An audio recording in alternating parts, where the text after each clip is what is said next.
Hey everyone, we have a big guest on the show today. He is the founder of this little beer company you may have heard of before, 10 Barrel. And now he's started Life and Time, and we get into a lot of things. I did not fret from the one subject I really wanted to talk about, which might be like a little touchy, which is the huge blowback that he ended up getting when he sold Anheuser Busch. All the people calling him sellout and stuff like that. We get deep into that. We get deep for a while about a lot of things. So get to learn what makes Garrett tick, how he ended up building 10 Barrel, how he's building Life and Time, and how he treats life philosophically. We even get into things like hunting, politics, philosophy. Really riffed well for quite a bit of time. Please enjoy this long-ranging conversation with me and Garrett Wales.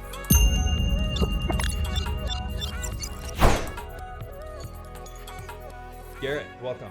Appreciate welcome it. Great to be here. Yeah, you're sitting up straight. For now. Which is good. And the reason I say that is we were having a great lunch yesterday, and one of the things, I actually have been working on my posture for a bit, and I did notice that of you when we met for the first time yesterday, that you're like straight, and there's a lot to be said about that. Other people talk about, like Jordan Peterson, who you turned me on to, is just like his first rule is just standing up straight, and it seems silly, but we haven't talked about this before about the stand up straight thing. I'm hitting you with this fresh right now. Yep. But you do it. So why do you do? Has that been something that you've always done, or is that something that you brought in? I'd like to think it's something I've always done, but I definitely think it's something I make a conscious effort about. Mm-hmm. It's that catch-22, right? Everyone wants to say, like, I don't care what people think of me, right? Everyone wants to say that. Yeah. Now, how many people actually mean it, right? So I think that middle ground is there's something to be said with how you present yourself in public, and it's certainly not trying to be daunting. It's not a power thing. It's more just a small detail that I think goes so unnoticed for the most part. But when you see someone maybe that at least makes an effort at times to kind of carry themselves, what I don't like, you can have all the styles in the world. You can wear flat brimmed hats. They're not for me, but you can do whatever you want. But there's sloppy and not sloppy. And I think that, poor posture, not, real poor especially, just kind of presents that I don't really care, that laissez-faire kind of attitude towards initial presentation. Well, also it gives the person that you're talking to, there's a subconscious, whether you like it or not, you are telling a person, I'm here and I'm confident in what I'm doing. Okay. And it is. It's just like you're saying it through your posture. We communicate in more ways than just through our mouth. That's why there's so many times how many times have you how many times have you been in an argument that was over text that wouldn't have happened, or email? Right. If it would have been a face-to-face. Far too frequently. Yeah. Far too frequently. So when you're saying straight, it shows kind of like this is a person that I can count on, all sorts of stuff. You're standing up straight. It also makes you more vulnerable when you think about Certainly. it. You're more open. Yeah, you're open, and like this whole area that can kill you is now exposed, but it also makes you more able and competent to take on basically the world. But there's other small things about it, like when you start correcting your posture. I've always just had horrible posture, and people have been telling me, and over the past month I've been and we're now like saying you can still have good posture and lean back, right? That's what I do. I do that all the time because I have back issues, but and since I've been correcting, I've just been noticing like eating habits for me have been changing, mood has been changing, my back hurts less, workouts are way more efficient, and a feeling of overall confidence. I think so. Has risen.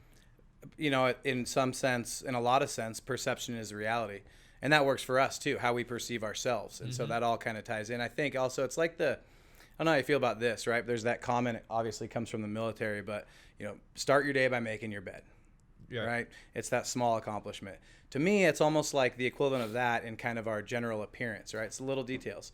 Pay attention, right? How you're carrying yourself, and that is going to translate into, again, maybe it's a little more confidence that protrudes, that you wouldn't normally have or whatever it may be. So, again, it's kind of a little thing, Yeah, but that's another one. So start your day by making your bed. So, how does that little thing transcend? I think there's something very real about accomplishments, victories, wins, whatever you want to call them. And they don't have to be monumental business deals. They don't have to be selling 10 barrel for a ton of money. They don't have to be that. How dare you? But we'll get into that a little bit. A lot of nerve. Yeah. Yeah. You know, it doesn't have to be that. I think that's, you know, this book, and I carry it with me, or some version of it. I've got pocket ones at all times. And I learned this trick years ago, probably 10 years ago. I make to-do lists for everything, but I put a check mark, a little box by every list. And there's something about, I mean, it could be, you know, respond to Bud's email. Sure. But once that gets checked off, it's an accomplishment. Yeah. I think that's the same thing as making your bed. You get your first accomplishment done, and that's how you start building momentum. You know, and it's as cliche as it gets, but it's something that I believe in. And I think, you know, so that's it. It's that victory. And victory, we all need victories. Everyone needs victories every day. Do you have electronic to-do lists as well? Or? I do. They're extremely redundant. So what I do, I've had a ton of success. I like playing mental games with myself. Well, hopefully they're not games, but I like just exploring the impacts of different approaches. And so I've on my phone, simple notes to-do list that I write down, and it's constant. I'll hopefully I can get through this without having to pull it out and add something to it. But every day I start the day with a new list, right? And so I write it down on paper. I think there's something more, you hold yourself a little more accountable. There's something a little more about writing it down, right? Writing it in paper, and then at the end of the week, right, as if there's things that aren't done, well, every Monday that list starts over. So I have to transfer everything that didn't get done the week before, put it on Monday's list. And now I'm rewriting the same thing for the second time. I didn't get that done again. And as you do that 2 or 3 times, I think it just adds, again, a level of accountability to yourself. Like, I'm not executing, right? This is the 3rd week I haven't gotten this done. Why haven't I got it done? What's in my way? Does the list ever get too long? Oh, yeah. Absolutely. So how do you, because that could get, in my personal experience, is overwhelming. Yeah. Oh, yeah. And then you're just like, you look at this huge thing and you're like, you know, I'm good. That's a bit where we're at, you know, right now with the team, the new companies, it's lean and mean, right? We're back to startup. We're not treating it like any different than we did when we started 10 Barrel or anything in the past, right? And so back to startup means, so right now you're in the middle of Life and Time and Vita's E-Taco? Vita E-Tacos. For those trying to figure it out, it does mean life and tacos. Yeah, okay. Not too tricky there. Okay. But it works. Yeah. Right? Yeah, primarily those, right? We've got some other efforts we're working on, some partnerships that we're working on, certainly much less public, away from the retail side of things. And so we're bootstrapping, right? We've got a few more bodies in the office that we maybe wouldn't have had in past, right? But it's still, we could justify, both from a revenue perspective and a volume of work perspective, we definitely could justify a couple more bodies, but we're looking at it like, but we can't really afford it, right? That's not the healthy thing to do. We need to work at getting more out of ourselves. Well, one thing I'm not great at, right, is that full delegation and really letting things go. So yeah, that list gets very daunting and very overwhelming. And I think there's something to be said for, it's the delete all in the inbox, right? Every now and then it's like, it's gotten too out of control. If it's that important, they'll hit me back. I need to just start fresh. And I do that with my to-do list as well. There'll be times where I just rip out the old one and just start from, okay, what's at the top of my brain that's obviously the biggest share of mine, that's obviously the first one needs to get taken down. That is a fantastic take home for aspiring business leaders, entrepreneurs, anybody with a to-do list, is don't be crippled by it. Like, if it really is important, it'll come back around to you. Rip it out, start a new one. What is the most important thing on top of your mind? Because now I think about it, I was like, what do? I was just like, I do make a new one. Yeah. I just like, okay, you're dead to me. You got too big, and here are the things that are more important to me. Right. And I didn't realize that that's what I'm doing, but now I have a better call to action to myself when I get to that point, instead of having a minor anxiety attack about the whole thing. Well, have you heard, and I don't know where, I think I first heard it on Tim Ferriss's podcast, and I don't remember who his guest was, but the zero inbox project. I did hear that. I'm trying to recall, was it pro zero inbox or con? It's pro. It's pro, right? Okay. So it's and that's something, even before I heard that, we started implementing. I think emails have that effect. The emails can mentally cripple you. There's something about that anxiety it creates. Like, and so what we've done, I essentially banned all non-essential emails within the company, right? Yeah, but do you have Slack? We've used Slack, we've tried Trello, Asana, we've used all different ones, right? Yeah. Of course, they're only as good as the input and the time put into them. Yeah, right? and So there's lots of tools. It's to also me, another form of email at the end of the day. right? Yeah. It is, and so even that. But I think there's something mentally cleaner. Number one rule: pick up the phone. Right? The only emails we're sending are, I'm out of the office and there's something that needs to be reviewed right away. Right? Okay, send me the email, or we'll send Garrett, I don't have the time to pick up the phone. Well, yeah, it's a lot faster than sending that email, right? But even text, quick things, right? If we need a yes/no answer, if we just need to bring someone in the loop, if I need to talk to one of my partners or they need something from me or whatever it is, a quick text is even, because again, is it more time efficient? Maybe a little bit, but I can go to bed at night and sleep great, knowing that I've got a couple texts to get back to. But when I know there's 87 emails in my inbox, it keeps me up at night. It wakes me up early in the morning. It's like an anxiety when I'm trying to sit down and have conversations or, quick meetings that are trying to, build and grow. In the back of my mind, I'm like, I got to get back to that computer. I got to get those emails responded to. There's too much important stuff in there. Have you emailed me at Mazama Media? Or did we I think we had one round of contact. I know we talked on Facebook, and I don't remember if you ended up emailing me. If you did you recall getting an automatic responder? Because we may not have. I may have hooked you up with my assistant, or maybe I think that's it. Started through that. Okay. Yeah. So if you email Bud at Mazama Media, oh God, I hope a bunch of people don't do this. Well, it comes back. MazamaMedia.org. Yeah. .org. Yeah. That's the email address. Is actually what happens is it's from Tim Ferriss, actually, the 4-hour work week, and it says, "Greetings, friends. In order to work more efficiently for you, I will be answering emails twice a day at noon and 4. This is in order to serve you better. The more time I have on your projects, the less time I email, blah, blah, blah." And I haven't gotten one client, and it's been up for like a year. I haven't gotten one client to tell me, "How dare you," blah, blah, blah. No kickback. I've had a ton of clients say, "That is amazing. Can I adopt that?" And I said, absolutely. So I don't feel like, and I say 12 and 4, and sometimes it's only once a day I really get to them, because I'm really in the middle of figuring out marketing problems. Well, and that's where we need to be. Yeah. Right? We need to be. I'm a marketing agency. Right. I'm not an email answer agency. Right. Face-to-face, direct communication, big picture. I can't be at a computer and brainstorming a whiteboard for 2 hours at the same time. It just can't happen. No. So which one best serves us to grow our businesses? Well, it's not answering emails. It's almost like a necessary evil. Yeah. So that's why, at least internally, this is like none. That's great. Yeah. So, and even some of my like newer hires are like, I don't get it. I'm like, empty your inbox.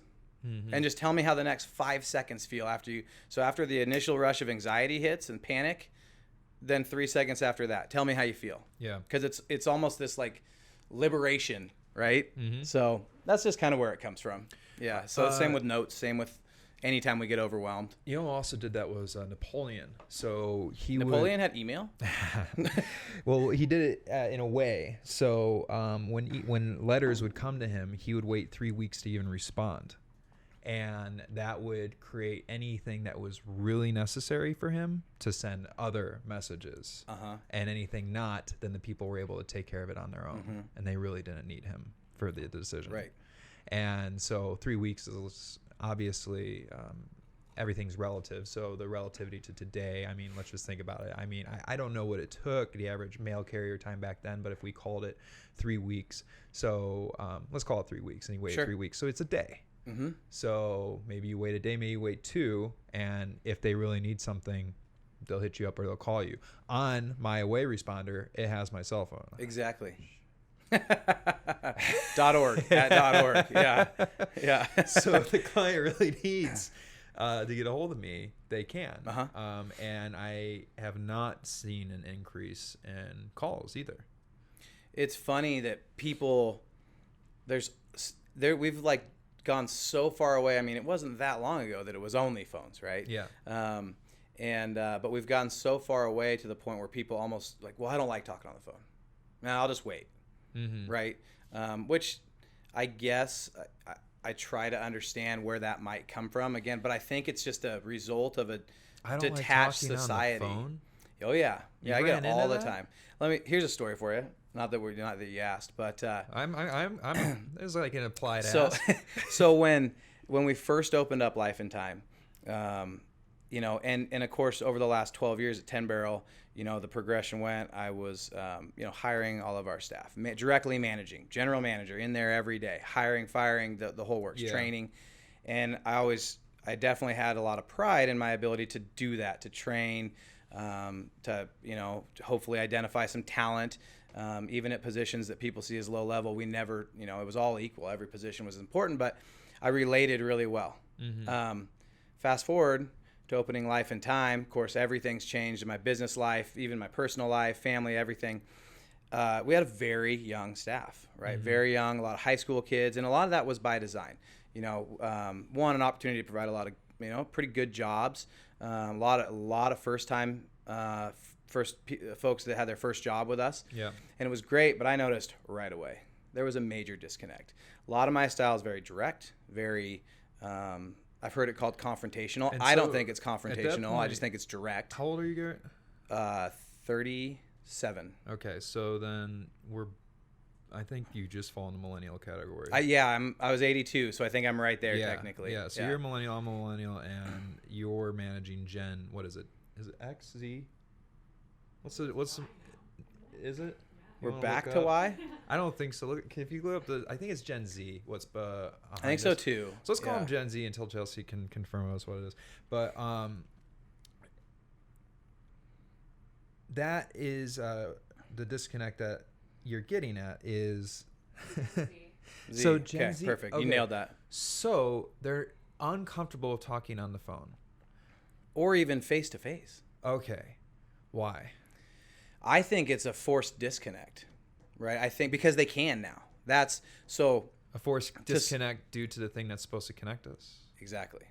Right. But it disconnects that actual human relation. Yeah. And so I was talking. This is a couple weeks in, and I was with one of the younger kids working for us. Great kid that I did relate to. I said, "How do I get through to you guys?" Honest question, because I've tried. Nice. I've tried stern. I've tried team meetings. I've tried emails, and it's not sinking in. You know, honest question. How do I get through to you? He goes, I'd snap us. I'm like, snap you? What the fuck? What does that mean? Right? He's like, send us snaps. I'm like Snapchat? He's like, yeah. I'm like, so you want me to send you like leadership, like responsibility, like, training through Snapchat. That would totally and he's work. like, you should do it. Yeah. And I'm like, what's the next option? You should do it, dude. You should do it. Yeah. You should do it. It will work. I don't even have that app. Then download it. Well, it will work. Do I have to use the filters? Is that no? No, but just the fact that you're doing it, it's kind of like when you go into you travel around the world. It's kind of like when you go to another country and you use their language. How much they actually appreciate you.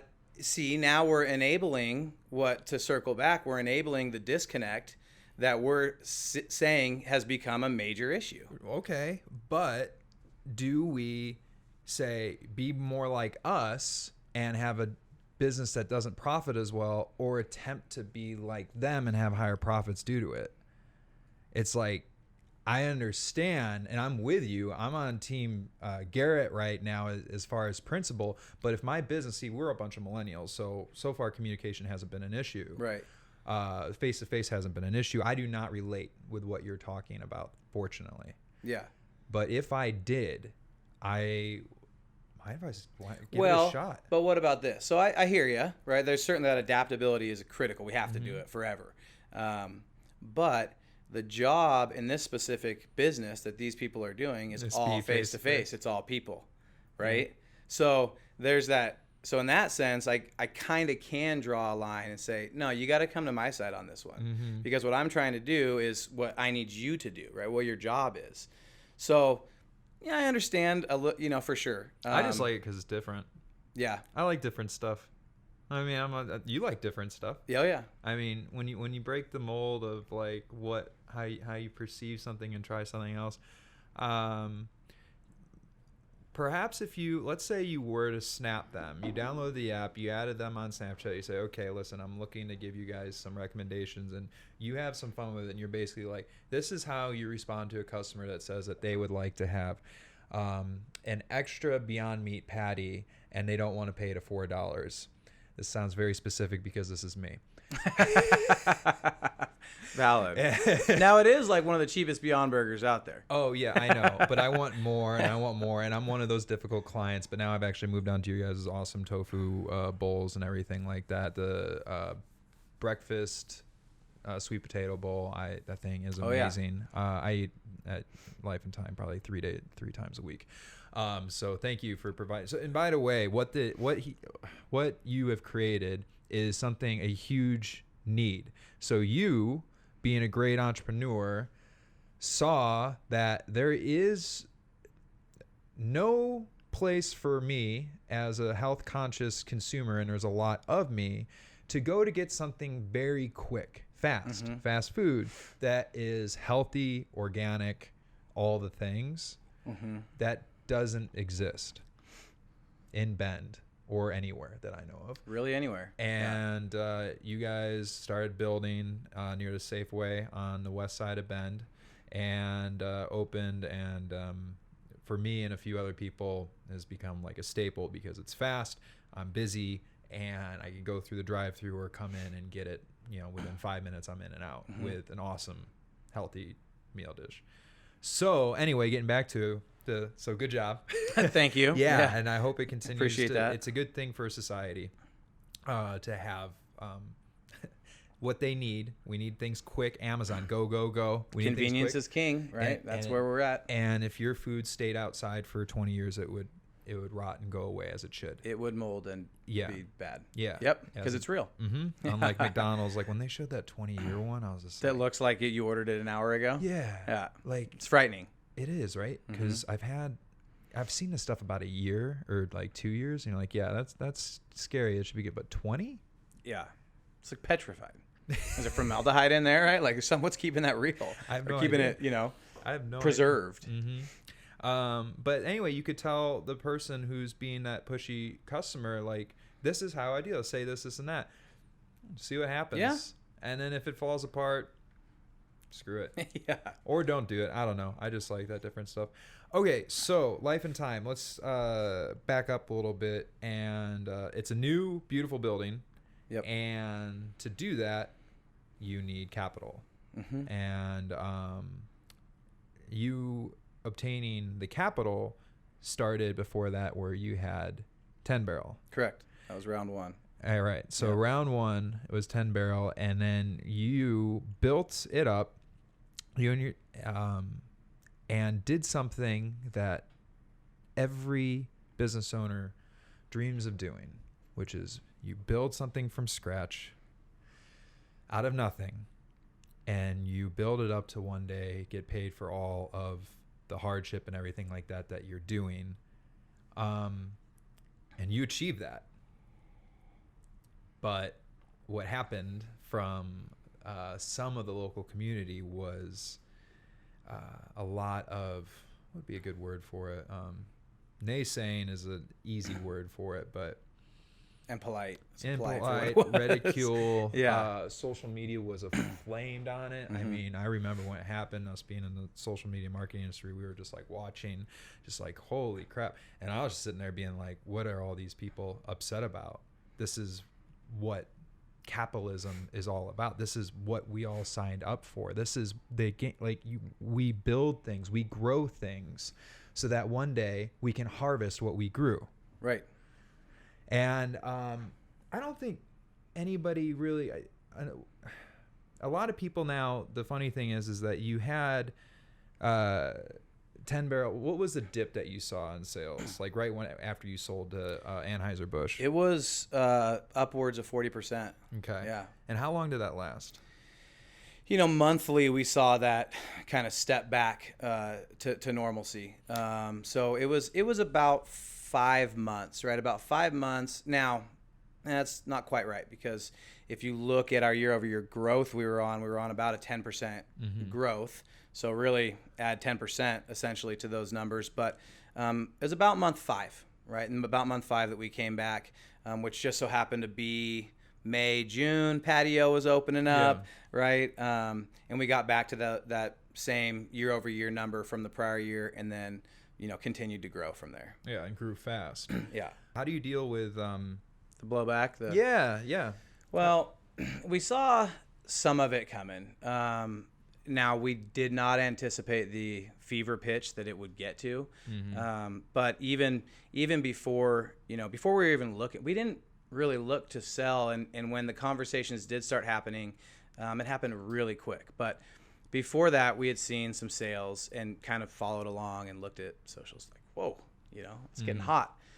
So we anticipated some of it. And in a little bit of a catch-22, at first, a lot of it, depending on where it went, it was almost complimentary, because the reason, so there was in AB's footprint as they were continuing their acquisitions, there was one other brewery out of Asheville, Wicked Weed, that I think they surpassed us. They took it even worse than we did.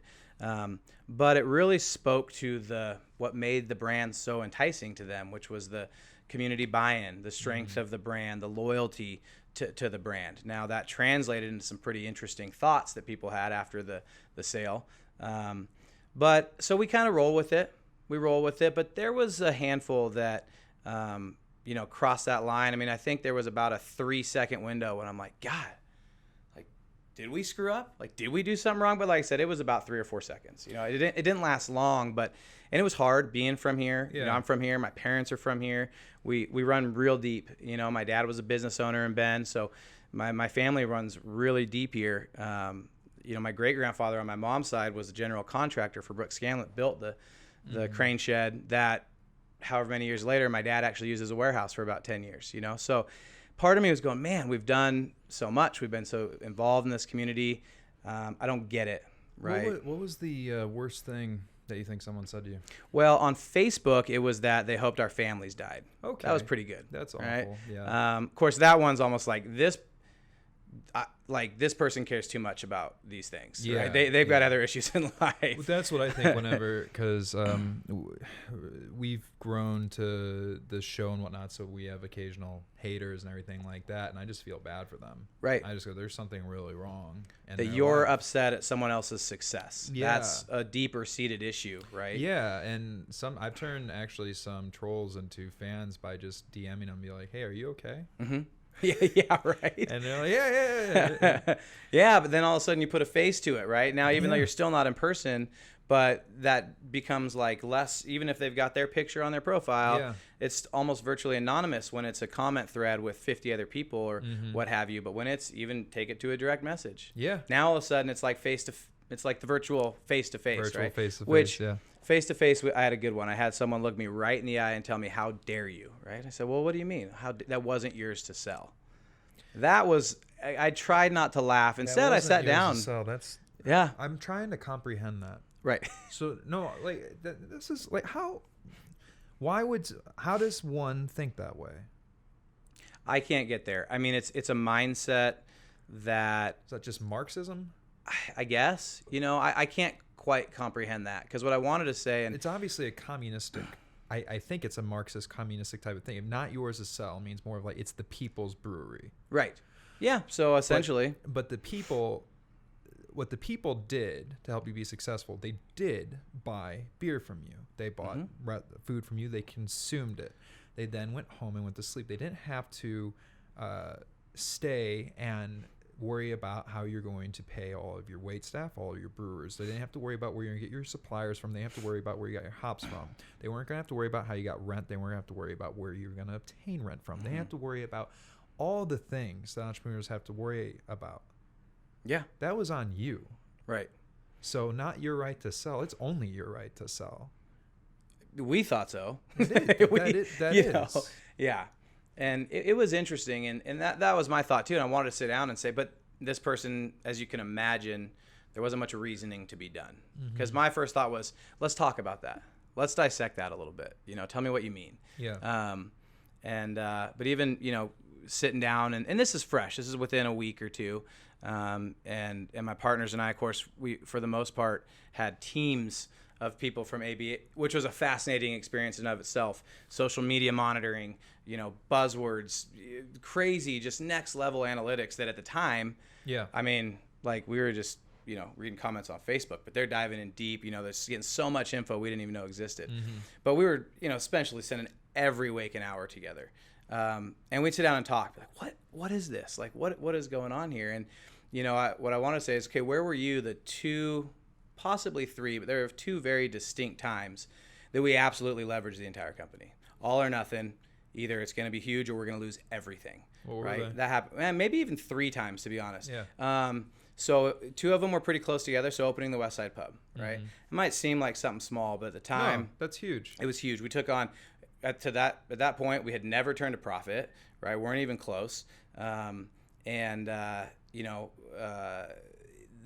was something. Now, we were confident that was going to work, but we signed that lease in mid 2009, right? This town was in shambles. It was. And my partners, Chris and Jeremy, they were running. That's when we really started expanding into Portland. That was kind of the growth model that we had put together in the wintertime, or, of course, the winter in Bend lasted about 4 years, from an economic standpoint at that point. But they spent a lot of time in the valley trying to grow the brand over there on the sales side. And we're sitting back here, and it's like, we can still make this work. We know we can. But the brand had gained some traction. We were getting some placements. And everyone around us, like, you're going to open a restaurant? Like, that's ridiculous. You guys are going to lose everything. And we're like, we kind of viewed it as like, lose what? That's a good point. Lose what? Yeah. And so we kind of caught lightning in a bottle there. It worked out great. Then the next time, which was about that same time frame, well, it's about a year later, was building the first big brewery. So moving out of the industrial suites, we found a landlord that gave us a build to, did not give it to us. That is not the right word. Yeah.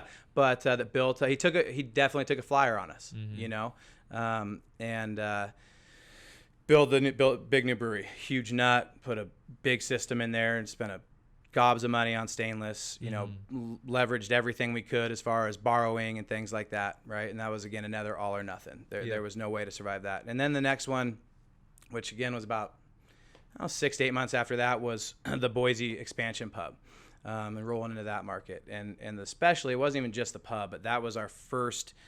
We kind of broke the model that we created on accident on the west side, which is that kind of small neighborhood. And we went in there to make a statement. We really did. We took a huge building, got a 10,000 square foot building. It was a little bit off the beaten path. Same thing there.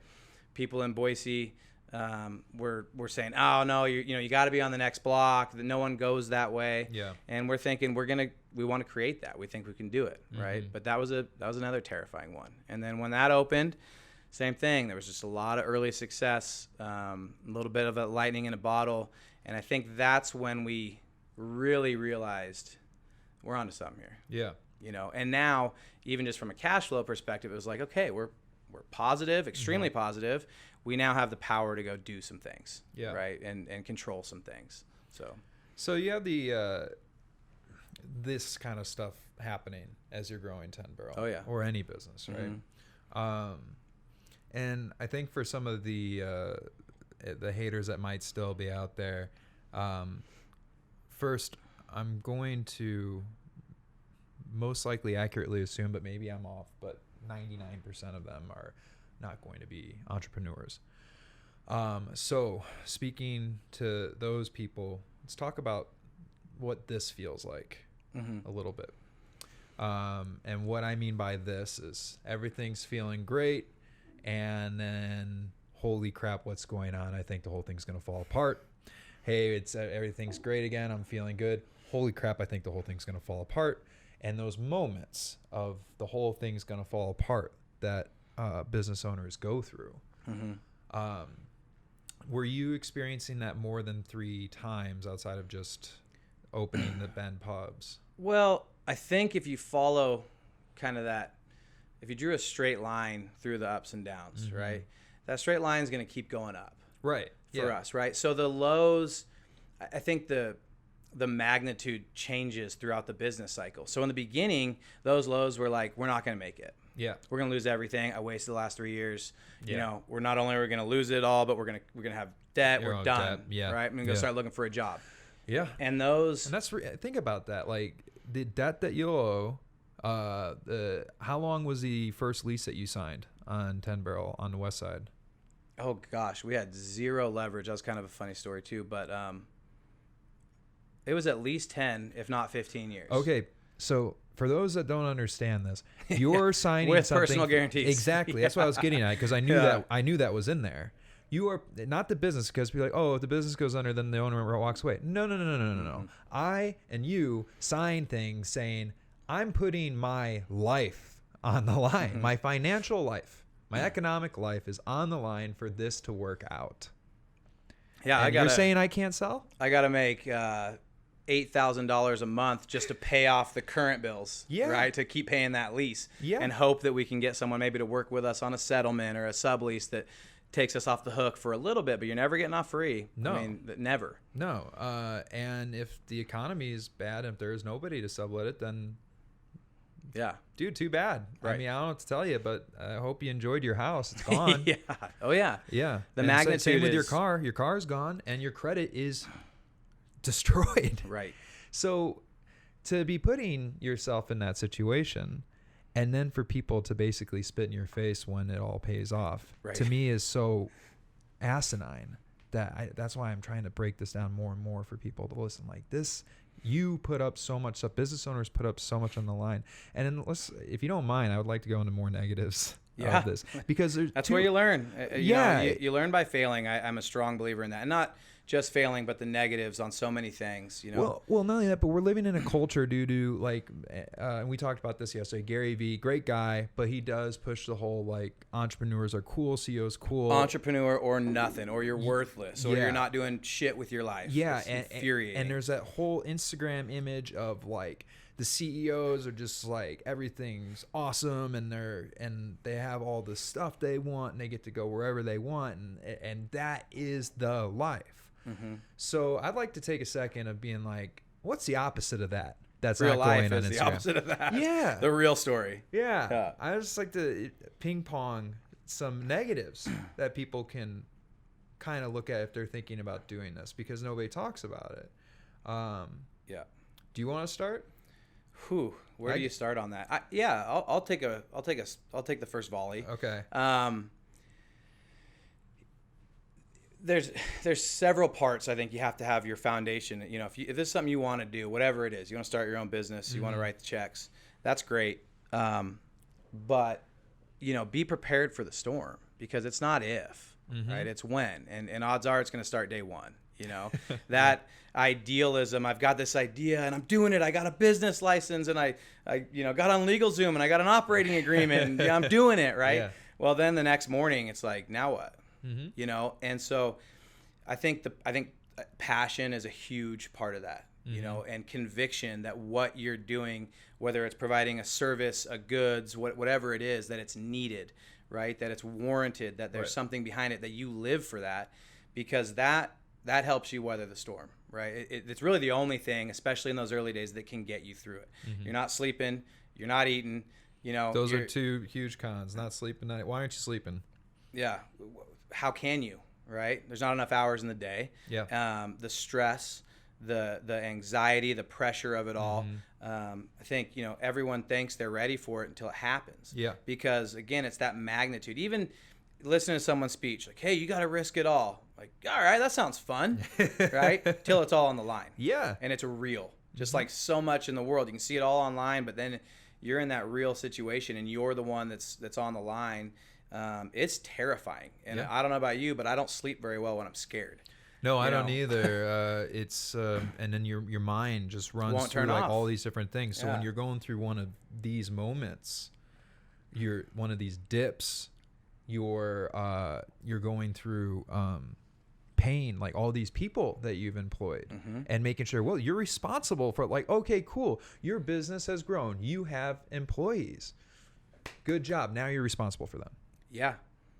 And that's huge for us. And for people me, think it's this like glory thing. I mean, it's neat, but it's a huge responsibility. Yeah, and I think burden is even more of the word. Well, I guess it depends on your mindset. But for us, it's always a burden. I enjoy it, but it comes heavy-hearted, and I'm always trying to do the right thing to take care of them, and health insurance and everything I possibly can to continue to like provide for them. But that bill gets more and more expensive, so I have to continue to grow to take care of this family, and it can weigh on, like, during it's like, oh man, like I don't even start to care about Mazama and the brand and that potentially going into dust, which it's not. This is just but this is the stuff that you occasionally think about it all the time, especially in that down cycle. It's more of letting down 23 people. Right. And people can talk about, you're going to read in a book or on a blog, personal and business. You got to keep them separate, personal and business. That's not possible. It's not well, not if you're the type of person that people want to work with and be part of the team. Mm-hmm. Sure, it's possible. Some people have been real successful with that, looking out for number one only. But for us, I see what you're saying. It's not just it's just like that additional burden. Yeah, it's their employees, but when you're sitting down looking at someone that you got to let go, you can't afford them or whatever, right? If you're not thinking about their wife and kids at home as well, one, that probably speaks volumes for your character as a person and how you view your team around you.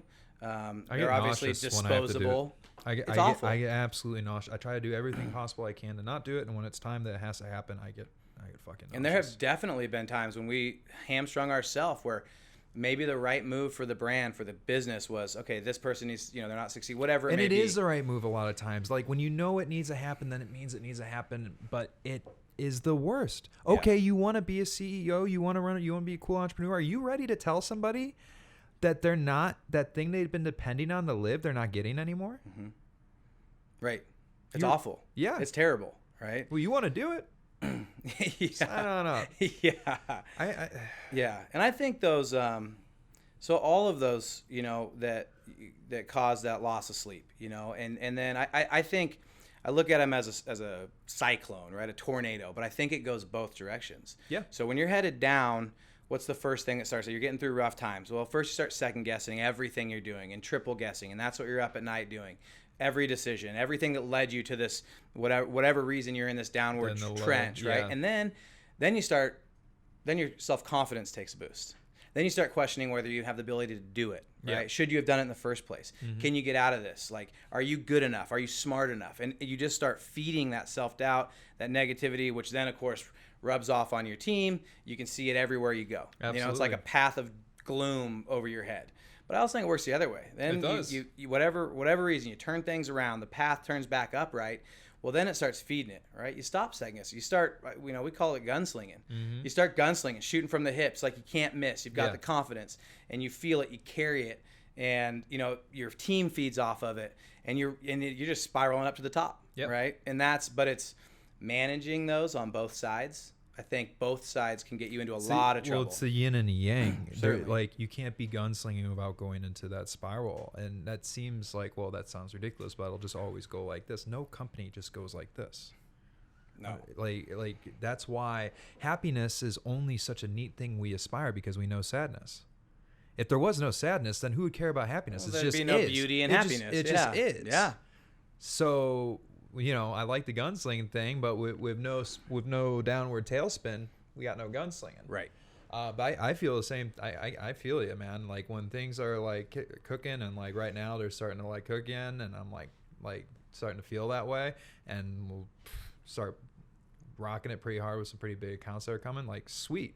But since I've been doing it for 6 years, I'm like, just be ready. Remember what you did to resolve through the last one. Right. It's gonna happen again. And be willing to.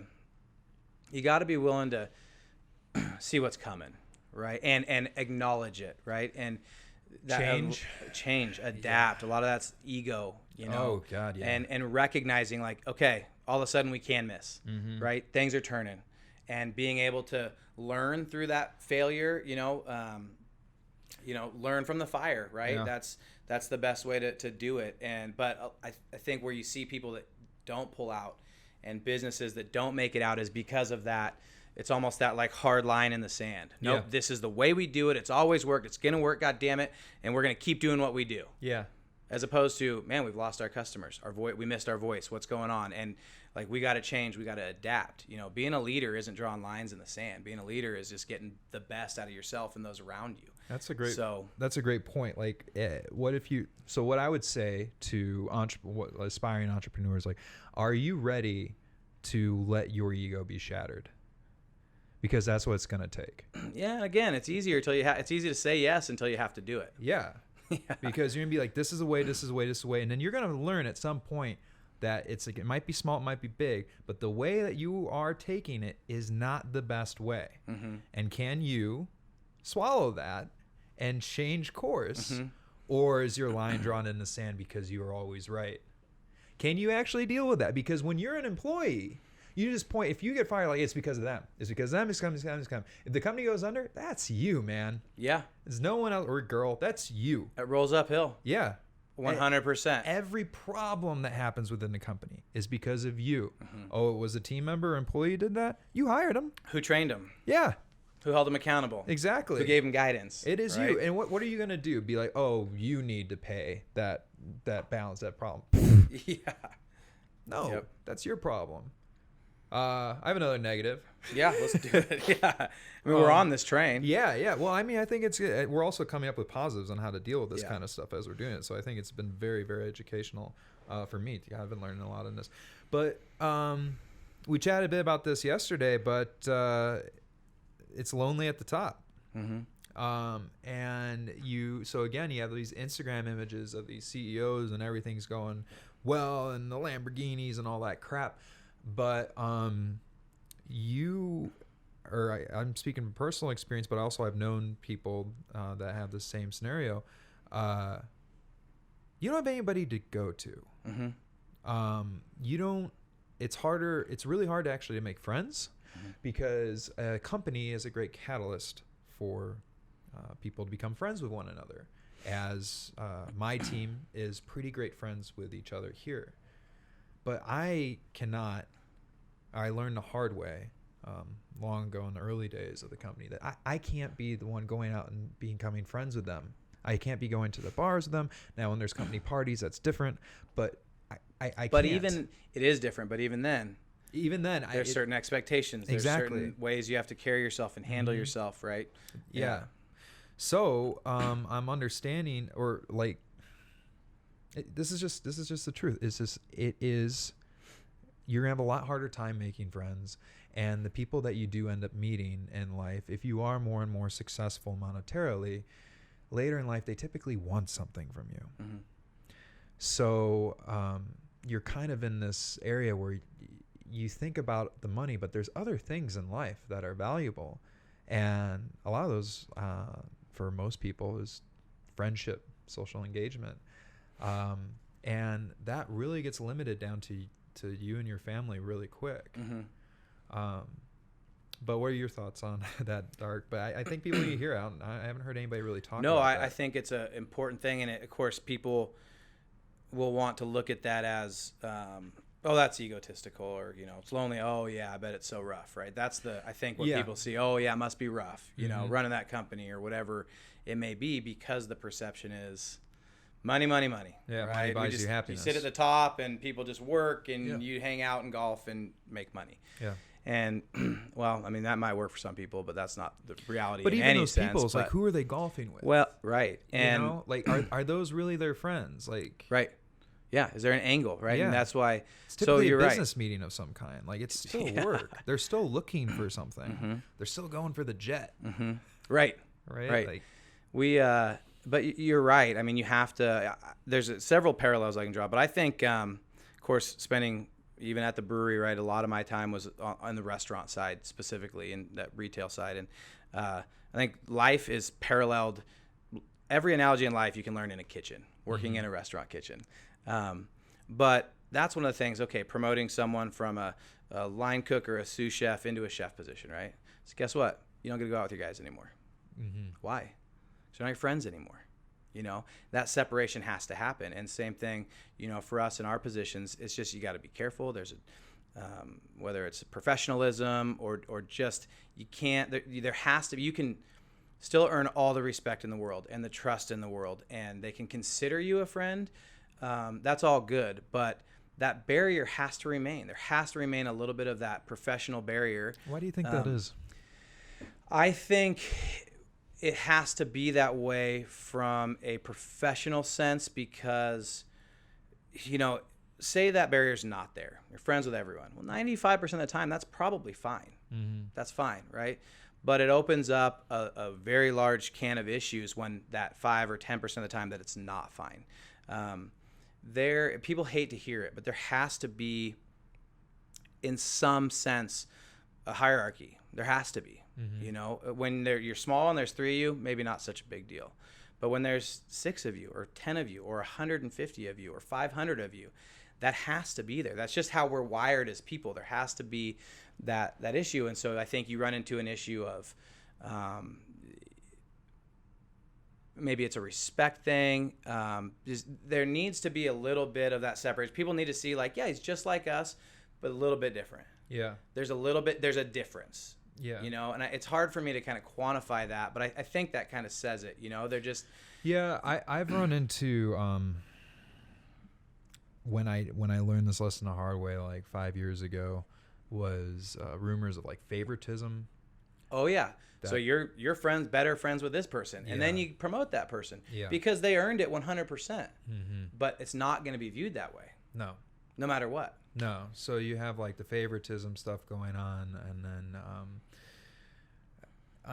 I've just learned that, unfortunately, for this rule, this is going to sound egotistical or arrogant, but I just find it to be true. Is not to the core of the word, but it is a bit of a parent-child relationship. Not that my team members, some of them are older than me. It's not like that, but there needs to be, you're saying, a hierarchy of I can't, you don't go out raging with your parents typically. Right. There's some relationships I've heard where they go to Coachella with their mom and dad, but you're that's yeah, but that's typically just you wouldn't go to Coachella with your boss typically. Mm-hmm. It's just not a thing that you end up doing, and it's for that. And I'm having a hard time putting this to words. It's tough to quantify, for sure. But that when you screw up and you do it the other way, that everything seems to go south fast, and then you get into clique mentality and all this sort of stuff. I also think part of it, and this is a little bit of more of the just mental side of it, is that you need to have a separate life. Yeah. You just do. And when you intermingle it too deep, even aside from the issues of, favoritism or these other lack of respect or kind of identifying you as a leader, that you don't get that separation, and I think that's important too. I'm really lucky, well, to back up even more, that's why I think mentors are so huge. I think they're huge. And a mentor doesn't have to be this multi-millionaire, accomplish this. Mm-hmm. It's just someone that sees things, maybe not the way you do, but at the level you do. In fact, maybe they, in a best case scenario, maybe they see things quite differently than you do, but kind of at that level. Mm-hmm. Whether they're a fellow, CEO or leader of an organization or retired, something along those lines. I think that's really critical to do. It's hard to identify. I don't need a mentor. Mm-hmm. I got here by myself. Yeah. But again, it gets kind of lonely. And I think those are the people that you can trust in general, that are not out for anything. No. They don't want something. In fact, maybe they even want to use you as kind of the same. Yeah. That's it. So you develop those friendships at that level, and it's a very mutually beneficial, relationship. Who are some of your mentors? There's been a handful. I think right now, in fact, I'm lucky. So probably my top mentor, at least who I go to the most for advice and input, has also become one of my very, very best friends, and that's John Nosler. Mm-hmm. I'm right across the street. Yeah. For starters, I've just got so much respect for what that company has done as a legacy company, a family company, and how they've managed to weather so many storms and grow. Most people in Bend don't even know who they are, let alone the magnitude of the role they play in their industry. They truly are an industry leader, and so becoming great friends. What industry do they do? So shooting sports, right? So ammunition, rifles. So they play in the hunting is the huge kind of the core of the company. Yeah. But certainly there's a tie-in with all shooting sports, right? So you ever get Police, worried military. about all the anti-gun stuff? Does he ever talk to you about that? Does that ever keep him up? So imagine that what you do Was always under attack by the is government. at the core of a presidential campaign every 4 years, right? Yeah. So yeah, there's a lot there for sure. Not quite to the extent. Certainly, the core of the business, right, is hunting, and while even that raises a lot of red flags, and there's a lot of misunderstanding, or maybe it's not misunderstanding, but just very, very polarizing viewpoints on that alone. Yeah. That is a heritage that's as old as humans. I don't have any problem. I think that is the best way to, like, if you're going to eat meat, then that is the cleanest way that that deer is not full of antibiotics, and you're gonna like eat as healthy as possible. It's in that I'm a devout hunter, was raised that way, make no apologies for it, and have had a lot of really good conversations. Because in our industry, I mean, in beer, what we're doing on the restaurant side, a lot of our general consumer maybe doesn't agree with that. But what I have found is more often than not, it comes from a misunderstanding. It is a misunderstanding. I find that people that are really against guns, I've find one thing consistent when I get in these personal conversations with them is they have never shot one. Right. And I think they think that if they hold it, that it will take control of their brain and they'll just start shooting everybody. Right. And that's, I feel there's so many things in life. If you've never done it, you've never tried it, maybe, heroin. We'll draw a line of heroin and meth. But do you really get to have an opinion? I don't think you should, because once you do shoot it, you'll be like, it's a tool. It's just like when you hold a hammer, you could take that and start bashing people on the head. You could take your car and start driving on the sidewalk. Sure. You'd kill a lot more people if you drove on the sidewalk in Bend than if you were open and firing. Right. You could do that right now. Right. But you don't. Right. And it's vastly misunderstood if you're to only get your information from the news. And now, this is in no way to downplay any of the extremely horrific tragedies that we've seen, right? In any way, shape, or form. And it's not getting into the debate of the Second Amendment. It's none of that, right? Yeah. But it is just an understanding of the activity. And I know that for me, being a hunter, the values behind that, the reason why it's so important to me, transcends 100% into business, into my approach with business, my success in business, and the philosophies behind it are the founding philosophies behind life and time. This is awesome. Explain. Well, there's a lot of things about hunting. I think so many people have this idea that you wake up, you drive around, you slam some beers, and you shoot Bambi, right? That's not how it goes. Not around here, right? Maybe there's some parts around the world that happens, but that's in fact, that's so far from how it goes, Yeah. And it's a craft that you have to hone, right? And at the end of the day, the reason for this craft, well, one, I think there is a genetic pull, and that's why we're here. If it weren't for hunting and meat eating, I mean, we as humans wouldn't exist. That, and that's not to say that, you hear the arguments. Well, yeah, but today we don't need it. No, okay. You believe yours and I'll believe mine. That's fine. But what we can argue is that we wouldn't be here without it. Yeah. And, our brains would not have developed. Like, it just wouldn't happen without protein. And so I think there's that kind of genetic calling a little bit that speaks to a lot of us. But it's the patience, the dedication, the perseverance, the constant failure. I mean, you fail 10 times for every one time you're successful, if you're really good. And again, it parallels business. Yeah. What is success rate for the season? Gosh, of course it varies unit to unit, but I think statewide, deer is like 20%, elk is like 15 or less percent. 1 out of 5 or less. Right. Yeah. Yep. That's a lot of failure. It's a lot of failure, and there's something. Certainly killing is like the means to the end, right? And it's something people, even in hunting industry right now, there's a big debate. Do we call it killing? Do we call it harvesting? And I kind of am in that thought that at the end of the day, something dies so that we can eat it. Yeah. We're killing it, Yeah. right? Well, then we kill broccoli too. We definitely kill. Well, hey, I'm not even going to get into how many thousands of animals are killed by harvesters hitting wheat fields, That's right? very true. Yeah. There's Rabbits. this false value that people decide to put on animals. Tell me why a rabbit doesn't mean as much as a deer. One's bigger. Okay. Do you believe in souls? Do they both have souls? What do you believe in? Or you'll have those people that will kill mice. Right. So I mean, So I was vegan. I'm now vegetarian, and this was not due to animal rights. I'm happy now. I do believe that the way that we treat like animals and mass slaughter, like feedlots and stuff like that, is pretty screwed up, and that there needs to be change to that. But that's not. I selfishly got into it because I was having health problems, and it helped clear up my blood pressure and a lot of stuff. And then I went to vegetarian for other health problems that ended up. Basically, it's been good to me. Yeah, for sure. Where was I going with that? Animals, mice, mices.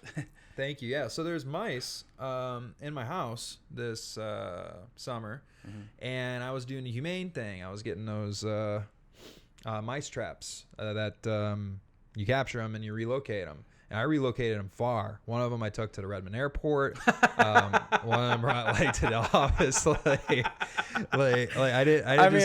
gotta respect the hustle. That is commitment. Well, I mean, I was going to the airport anyway, but I'm like, you're coming with. This is your new home. Catch a flight to Denver. And they wouldn't. It was a problem. They would not leave. And I finally was just like, it got disgusting. They got into my guest bedroom and they made a nest in my guest bed. And so my girlfriend took the sheets off because my nephew was going to come over. I hope my freaking brother doesn't watch this one. And we see just this this nest, and I was just like, go, and that was it. Gotta go. I was just like, okay. So I buy a bunch of real mouse traps, and they end up coming a day later, and we set them around the house, and we take out 3 immediately. Boom, boom, boom. Right. Close the door and trap goes off. We relocated a dozen before this, maybe more, probably 15 actually. And we killed 3, and that was it. Yeah. They were gone. Right. I haven't seen one since. The traps have been set all over the house. I haven't seen one since those 3 died. And so where I'm going is it's like I end up going there, and a lot of people, like my girlfriend is also like a vegetarian, and she's more on the animal side and me on the health side. But the line was drawn for her too. And why is it okay to kill it? Well, it's a mouse. Right. Okay. But how's that Was it different how's it different from a dog? Right. Could we trap a dog? If there's a feral dog, we just bam. Which, by the way, we do that to dogs in this country. People don't know that. But you travel around the world, you see dogs running everywhere. It's because they don't have the system we have. We kill a ton of dogs. Humane Society does a lot of that. Yeah. Yeah. Sorry. It's just the truth. But just some vegetarians should probably know that a lot of old yellers are taken out back and shot a lot. Not literally shot, but euthanized. Yeah, and it's sad, and but that life to hunters, it holds value. It holds true value. For us, it's pretty much the only protein we have in our house, for the most part. And unfortunately, you can't commercially sell that. It's against the law. But part of it too. We would have venison on Life and Time. Well, we've got elk chili. The problem is we have to import it. Which is crazy. From where? From New Zealand. Why? It's one of the only countries in the world that allows for commercial farming of game animals. Okay. Which, and we'd have to do a hunting podcast to get too far into this. There's reasons for it. Now, it's a catch-22. I don't really have any issues with, and I forget the name of the act, but it's a commercial hunting act essentially, because that's part of a big reason why in the middle of the century we really had a huge decline, because they were being shot from trains or whatever, and then sold. Right. But now it's just about providing for yourself, your family, your friends, and I'm with you. Commercial feedlots, the commercial, people don't think of chickens. They always think about beef, right? Yeah. But those giant chicken houses. It's awful. Have you watched the Rotten documentary series? I haven't. It's a good one. Yeah. It's terrifying. Yeah. I've seen enough. Like, they're starting to, thankfully, people are starting to get educated on the whole thing, and they're starting to see what these chicken lots are like, what they're doing to these birds. And that's something that I've got to, I got to throw a plug in real quick, but because obviously the restaurant, we sell chicken. Yeah. But that's the organic side. Now, even that, organic is a term that has been pretty bastardized in this country and exploited about as far as what the hell does you know better than me, but what does organic even mean anymore? It's a tough question to answer. What does it mean in Safeway? Help me out here. When I go into Safeway next to your store, what does it mean when I'm paying? Because I'm paying more for organic. What am I getting in the produce section? So here's what it means. Well, in produce, but again, it's real? If it's coming from the United States, it is probably real. Okay. That it's most likely real, right? Okay. We have testing protocols. Becoming organic certified is actually fairly stringent. Okay. I think, to be honest, it's a little too stringent in a lot of areas. But I mean, behind you, my hot sauce habit, which is a startup that everything in there is organic, but the darn seal is like, I think they want like $4,000. It's I'm not there yet. Yeah. I mean, like, we're cutting peppers at night. Like, it's my side hustle. I'm not paying $4,000 for a seal. And so produce, I think it's pretty important. We strict pretty hard to that. That's a great plug. And hey, that's really good hot sauce. I appreciate it. That's funny. I took it back to the office. We call it the comm. It's our commissary kitchen, and took it upstairs. I'm like, hey, you guys gotta try this. Partner Mike and John, they all were like, this is really good. Thank you. So yeah, props. So I'll plug it too. It's dynamite. But the meat side is real convoluted, doesn't really do it justice. So just let's look at chickens. Chicken and beef, I want to as fast as I can. Organic chicken? What it's fed. That's it. Okay. So in this country, it's illegal to give chickens hormones or steroids as it sits. That's the typical antibiotics, right? Everyone's like, oh, that's illegal. It's illegal. What? So the whole free and natural that you pay a little, there's like commodity chicken, right? And then there's free and natural. It's not organic. So KFC chicken has no antibiotics in it? Let me phrase that. Sorry. Okay. It does. My understanding, it does have antibiotics, but no hormones, no steroids. Okay. Right? How do they get those breasts to be so big? Feed. Right? It's all feed. And GMO. So here's the difference. Here's the difference between organic chicken and non-organic. They could be in the exact same chicken house, 30,000 on this side, 30,000 on this side, a little fence in the middle. They get organic feed. They don't. That's the difference in organic chicken. Okay. So... But that would make an organic chicken, right? What else would make an organic chicken? Well, no steroids, no hormones. But you just said there is no steroids. Well, that's the thing. There's none in any of it. Oh, okay. Well, I guess if they're eating organic food, then you are what you eat, except for what you poop. So if they're totally agree. Yeah. And chicken is one, but beef. Okay, beef is we have a major issue with beef, as far as organic certification. Okay. So the beef that we serve at Life and Time, actually at all, and Vita, all the beef we use comes from Country Natural Co-op. The primary ranch is actually here in Oregon. It's out in the Steens. And we met Stacy Davies, who kind of runs that program. He actually runs the co-op and runs the ranch for the owners. And it's the cleanest, most humane way you can treat cattle. Mm-hmm. I mean, they don't use any antibiotics unless it's to save the life. But then if they have to do that, they separate them from the crowd, right? Okay. And they don't go in that line. Mm-hmm. They're free ranging. The ranch alone, I think, is 250,000 acres of rangeland, mm-hmm. mountain land. I've got some unbelievable pictures of these cattle living this great, happy life. They graze on public land, out in the desert. Do they have a website? Yeah. So Roaring Springs is the ranch, Country Natural Co-op. I think it's countrynatural.com. I'm not sure. Can you look that up?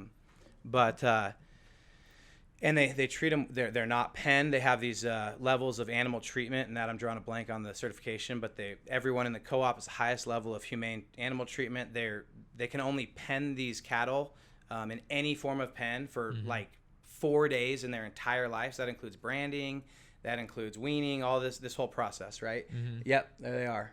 And even when it's time to slaughter, it's as humane as you can get it, right? Mm-hmm. But they cannot be certified organic because they graze public land. And because they graze public land, the ranch cannot guarantee for a fact that at some point, somewhere along the way, 11 years ago, someone didn't spray some pesticides on some sagebrush. Why would somebody do that? No one would do that. But so that's what so right now, so it's not certified organic, but it is the cleanest, absolute, they're free, they're ranging year round. They are truly free range, right? They're not given antibiotics, no steroids, no hormones, no nothing. But they can't be certified. So in this country, if you're buying certified organic grass-fed beef, there's about a 98% chance that is a used up and discarded dairy cow. That's what that beef is. What if it's 90 what percent? 98%. Really? So I mean, you've got your boutique farms. In fact, they're not operating more. But Pono Farms was a great one here in Bend that actually got their ground certified organic. So like, it's crazy. It's a crazy process, and part of that stringency is great. That's how we need that transparency and accountability for what we're putting in our bodies. But part of it is absurd. Right, like these guys. So again, not only are they truly organic, but the way they're treated and raised and how humane. They won't pen them. They don't keep them in feedlots. They're not allowed to for their certification. Everything that kind of goes against. But here's a massive operation that spans several states in the co-op. They've got 80 some ranches, I think. My understanding is the #1 beef provider for Whole Foods across the country, but they can't be certified organic. So, but who can is these dairy cows that stop producing milk. They get old, they stop producing milk, and then they sell them to turn them into organic grass-fed hamburger. So here you are basically working with this epic ranch. Somehow we started with hunting, but I like where we're at. Well, we have full circle. This is a fun conversation. So you have this epic ranch that's supplying burgers, meat to Life and Time, which is a fast food brick and mortar restaurant that you built literally from the ground up, new facility, everything like that, making a obvious need that nobody took advantage of that you were actually executing. Before that, we had 10 Barrel, and then you built that up, and it's still here. It's still a staple of the town, and you sell that in order to come, and where did the idea of this come from? But what I'm getting to, I want to get to where the question is, where did the idea come from? But a little point in here for anybody to kind of be like a naysayer or a 10 Barrel thing is that without that sale, Life and Time wouldn't be here. You wouldn't have the capital to put that together and build a brand new restaurant right there. It just you may have been able to do it out of a food truck. Right. Some kind of little side project or something like that. But in order for the scale, for the amount of people that you're able to serve on a daily basis, for you to achieve what that is, we're not talking 2019 or 2018 when you guys open. No, we're talking more like, if we're lucky, 2025. Probably. Yeah.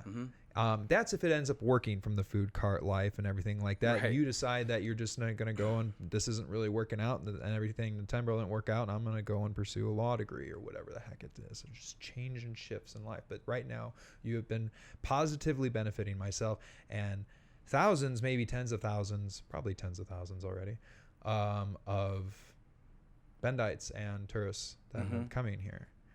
So hundreds of thousands. Thank you. That's awesome, dude. That's now I can't track unique visits, but as far as trip count, trip count, hundreds of thousands. That's awesome. So how did where did the inspiration? Where did the idea come from?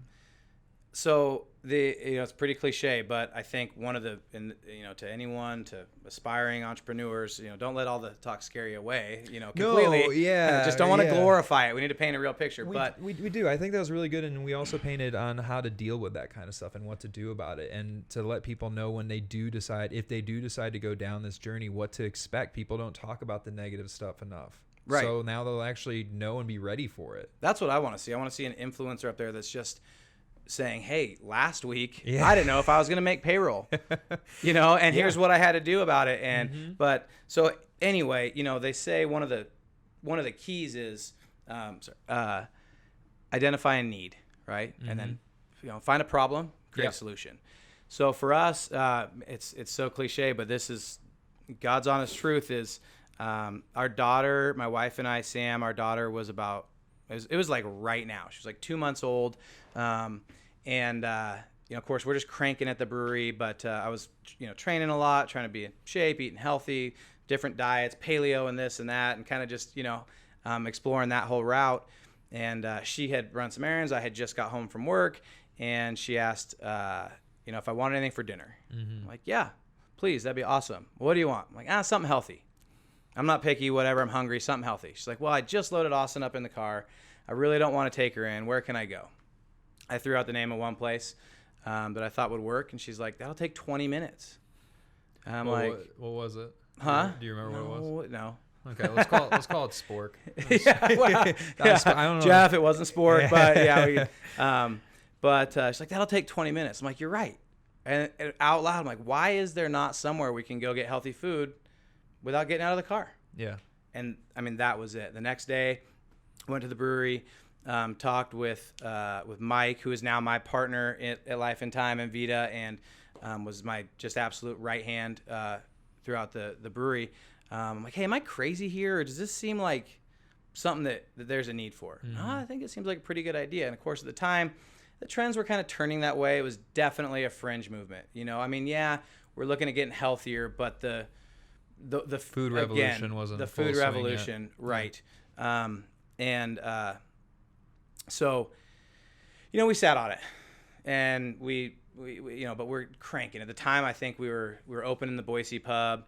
I had moved the family over there for the most part. We're like commuting from Boise and back on the weekends to get that thing going. And, a year later, and of course we're starting to see concepts pop up. And then, after we sold, AB approached me about creating this national development team for all of the retail, retail arms of all the craft brands.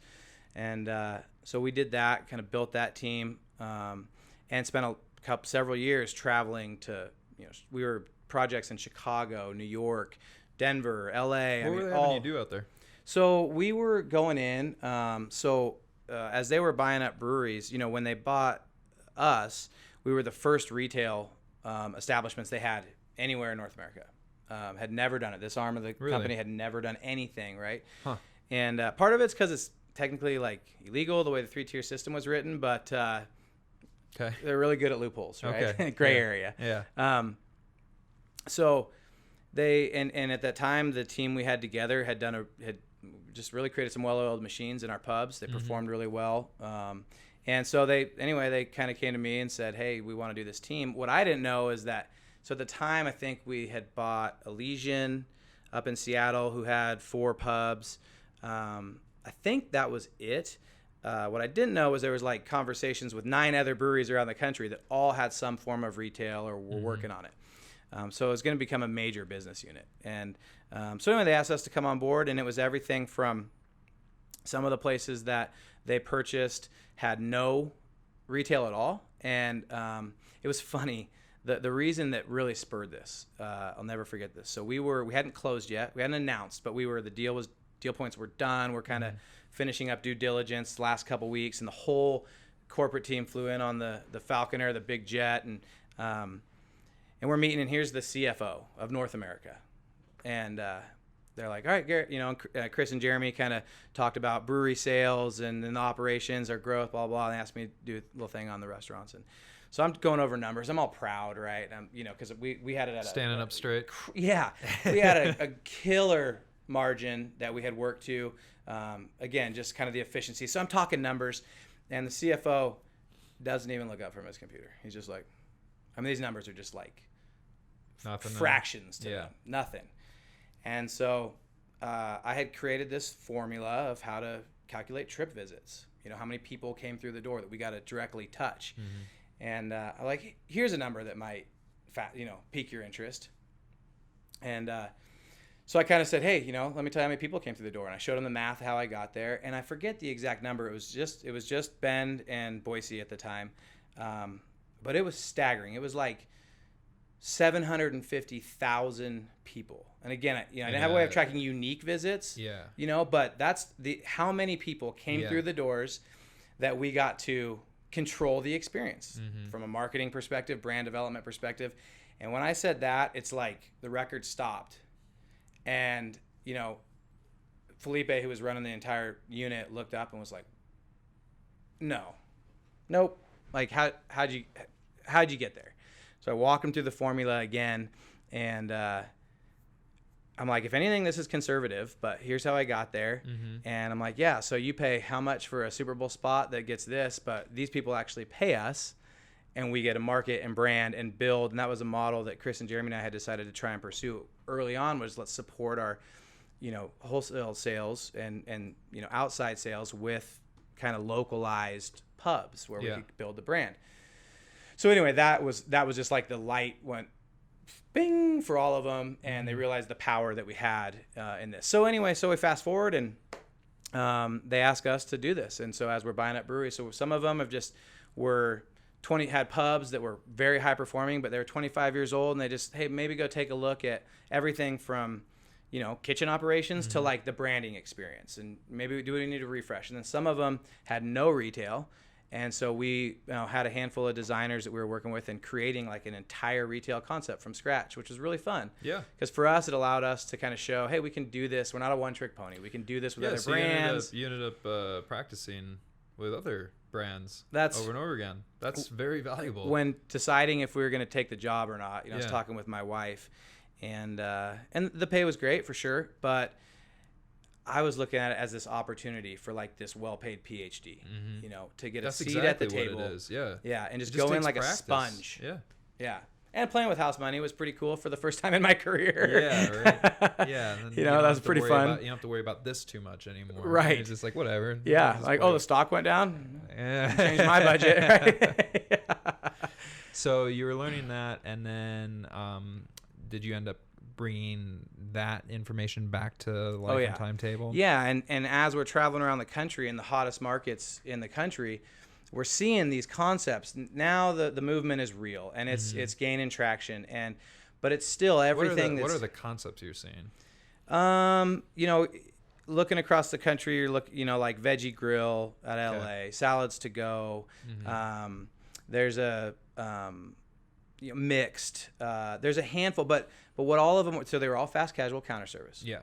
Sure, especially in cities, delivery. Sure. But they're all counter service, and they're all niche. They all were, like all vegan, salads, vegan. Yeah. Kind of all the way one or the other. And we at that point had decided, and some people thought it was crazy, but I'm like, let's take a broad stroke at this. And looking at the hamburger, right? So people are like, well, how can you make a hamburger healthy? Our thought was, well, we're not claiming healthy food. Now it is healthy, and if you look at the menu, we've got some extremely you guys do. You couldn't call it anything but extremely healthy. Zoodle bowls and the superfood bowls, stuff like that. But the hamburger is the number one selling food in the world. People aren't going to crave a hamburger and come get a zoodle bowl. They're going to go get a hamburger. Yeah. And they're going to get it in a drive-thru, and they're going to get it where it's convenient. They can be in and out in 4 or 5 minutes, right? Yeah. So our thought is, okay, we're not, instead of trying to force people into this, you want to be healthy, let's do this. Well, let's give them the number one selling food item in the world and just make it as clean and healthy as can be. We started with the beef, right? The cleanest beef you can find probably in the planet, at least at a commercial level. Yeah. All organic produce, an organic whole wheat bun, sugar-free sauce with no dairy, no this, So we kind of decided, let's take a broad stroke, and no one had done that, and no one had gone all the way to fast food with a drive-thru. And you know what the broad stroke ends up doing for you? Well, this is a personal experience with me, so just a case study of one. But I came in loving the fact that you guys had Beyond Burgers, being vegan now vegetarian. Way before Burger King did, by the way. Oh yeah. Way before it. So I was like, sweet, I can get that, and that's what I'm gonna get. And then I kept on getting that, and then I was like, I'm going to eat a bit healthier. And so I've been going at a bunch of your bowls over the past 3 months. And I went to you guys because I'm familiar with you guys. And so I have diversified myself to my own decisions to try your guys' other options, which are freaking delicious and a lot healthier for me. And I'm leaving the Beyond Meat burgers behind. Right. It's just because they're vegetarian doesn't make them healthy. They're still full of calories. That's kind of, you see that with a lot of, just fat vegans. Well, Oreos are vegan. It wasn't me. Yeah. No, I can say. Hey, I'm gluten free. I can eat 6 of these bagels because they're gluten free, right? Or same thing, oh no, I'm not eating meat, so I can eat lots of whatever. Well, calories are hidden, and potato chips and French fries are vegan. Absolutely. Yeah. You but know, you'll blow up faster than a blimp if you keep on eating that stuff. and so that's what we just, stay away from the sugar. It's just all real. Mm-hmm. It's all real food, and we're not, and we took the same thing to Vita, again, I think identifying that niche, and, we took the approach of, it's expensive. Our margins are half of what they would be if we switched from organic. Yeah. Right. Or maybe even more. Mm-hmm.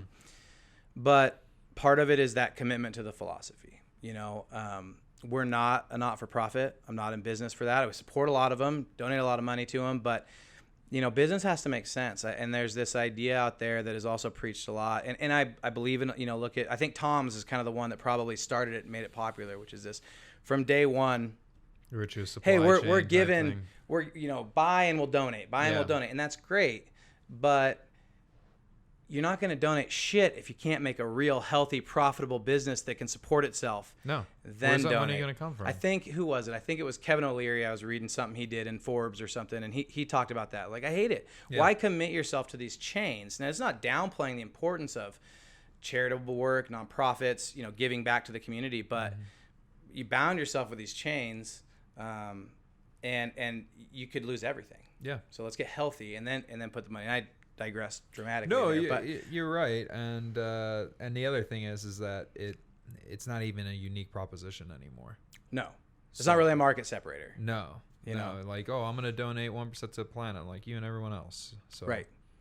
I don't see that as a big separator. I mean, we just started doing the philanthropy by donating $100 of every sale to the Guardian Group, but that was more for It's a good group. It's a great organization. Yeah, they opened up they came Sudara, Shannon Keith maybe. Yeah, I don't know personally, but Okay, yeah. so she was on the show, and she's been in my OK group, and she introduced me to. She basically educated me on sex slavery and that's happening in India and in Bend, and then the Guardian group came on, and so Yeah. I basically got wanted to get involved to do something about it, and we haven't really been posting much about us doing $100. A little bit. We should be doing more, though. We should be doing more, yeah. Well, Well, then it wasn't there's really that about fine that. line, right? It wasn't really about that though. It was just like The fine line of why are we doing it? Yeah, I was just like, this is just making me sick to my stomach, and what can I do? Mm-hmm. So doing the things that I can that are in my control. I don't even know if we would get a client from it. I don't know, but it's not about that. No. Yeah. And that's that fine line of, are you doing it because you care Mm-hmm. and you want to use your platform to make a difference, or are you doing it so people think that you're doing it? Mm-hmm. And look, either way, money goes to good places. Yeah. For sure. But I think part of it, when it's all about the exposure and building business, in a way, you're almost like apologizing for being profitable and apologizing for being a business and saying, I know, this is bad, but hey, look, we're doing this too. Why is it bad? It's not. It's That's the problem. But you and I are saying it, but so many people are saying that what we're doing is bad. Mm-hmm. Why? Like, what? I guess we need somebody else sitting on the other side of the table. To have We a do. good We need someone that conversation. believes that, right? Yeah. I would love those. I almost just took a jab there. I'm not going to do it. But, someone that comes from a very, a real, like, that could defend the position, I Yeah. guess, right? Because so much of it is this emotional outcry. It's virtue signaling is really what it is. Yeah. That's 99% of it. I'd love to find the 1% that truly believes this for whatever reason. Because I bet by the end of it, they'd be more on our side than us on theirs. Well, like when it comes to everything that you're looking to accomplish when it comes to virtue signaling, you're going to have an easier time doing it by doing it with a wallet than you are going to do it in a voting booth. Right. So, like, if you really want to make, like, the organic movement was not done because of laws.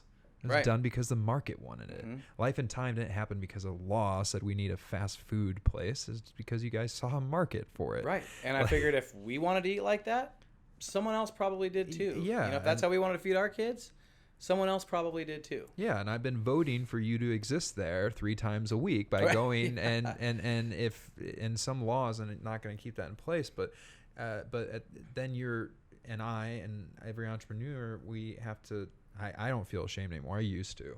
I'm not anymore. I'm over it. I'm done feeling ashamed for building a successful company and employing Mhm. people.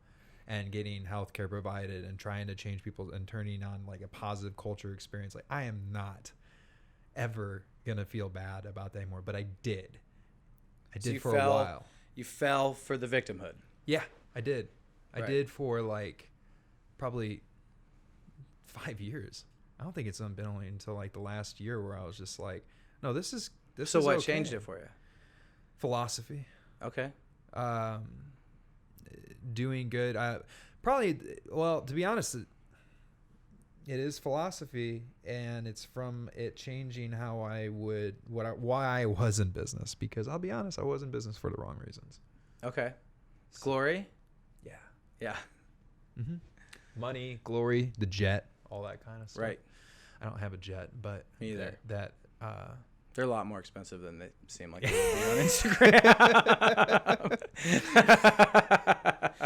yeah. Yeah, but that was the whole until 2 years ago, and then I basically discovered like philosophy, went through some serious negatives and grew a lot from that. But humans, we're supposed to do that. We're supposed to grow, and we're supposed to. I think we're hardwired to want to do better. I agree. Mm-hmm.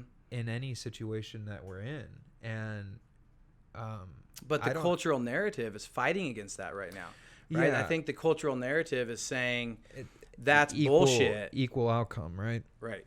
That's what, as you tell me, watch Jordan Peterson. That's what he was saying. It was equal outcome, Mm-hmm. and he was saying how that's just not real. That's not obtainable. Mm-hmm. It's straight every time. It's not like we haven't tried. Because Lots of people have tried. Yeah, just study history. Look what happens when there's a real attempt at it. Look at what happened with Stalin and just the whole Soviet Union. That was a big equal opportunity try for, what was it, 200 years, 300 years? Mm-hmm. Something like that. Anyway, it's debated between, at the low end, 50 million people and up to 200 people died basically from genocide on that equal outcome, because you'd have these farmers, and the farmers would grow it's like your supplier of beef basically would grow to beef, and then the Soviets would come, soldiers would come and take all the cows, all of them, and leave zero for the farmer, and said, this is going to the city needs this, and it's on us to determine who needs what, because that's equal, I guess. But you can't end up doing it. So then the farmer ends up dying. Now, if that ranch, if he were to, let's say they missed a little calf, and and then the farmer would like raise him a little bit more and then feed his family, or maybe kill the calf right away because he's got to feed his family and they're starving and it's been a month. So they kill the calf. That farmer would then be thrown in jail and executed for stealing. Yeah. That's equal opportunity. That's equal outcome.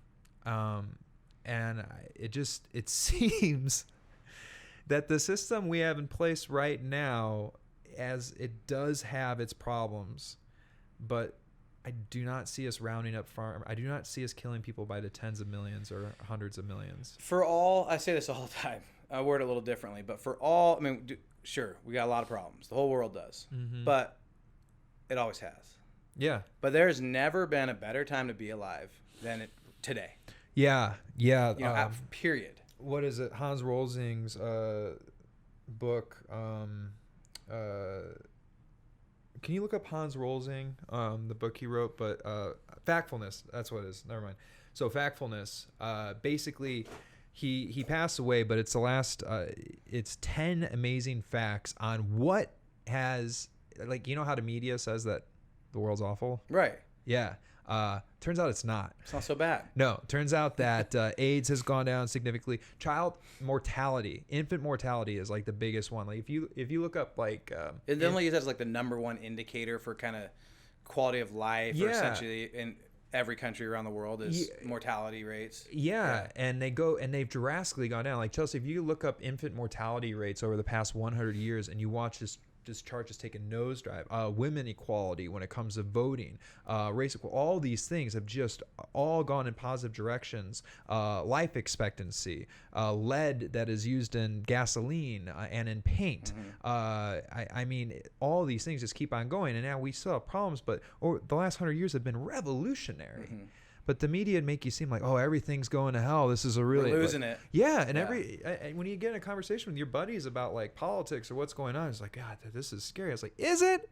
Are we being drafted to fight Nazis right now? Right. We're not. It's kind of cool. Yeah. That you and I can build businesses and not have to worry about being drafted. Well, not you and I, anyone. Anyway, yeah, that's true. Again, anyway. I mean, the barrier to entry has never been lower. It doesn't mean it's easy. Doesn't mean that everyone can go out and just, contrary to popular belief, just head out and be a millionaire. That's true. But for a couple $100, you can start something. Yeah, this company. Anyone in this country, not, unfortunately, we can't say anyone in the world, but. Well, anyone in this country can, yeah. I mean, Mazama was started out of a room in a house, and 10 barrel. Yeah. It's called 10 barrel for a reason. Right. You got to start with 10 goddamn 10 barrel system in about 1,200 square feet. That was a cooler, an office. Yeah. Tight quarters. Yeah, exactly. And then you grow it from there. So there's this, and right now Habit is chopping peppers in a restaurant that we don't own on Mondays. Right. Getting freaking pepper burns. Which I think I can help you with. Getting away from just Mondays if you have any desire. Yeah. We talked about that for sure. Yeah. Thank you, Chelsea. So yeah, your number of child deaths, and so what's interesting about that too. This is just in the past 27 years. Right. Is there a way you could pull up, and the population has increased. So this is interesting because this just shows 12 million going down to, let's see, the graph is about, let's call it a little over 5 million. That's a significant decrease, but if you could look up the last 100 years, it dwarfs that. Yeah. So it's we've done some pretty cool things. Yeah, it's not all bad.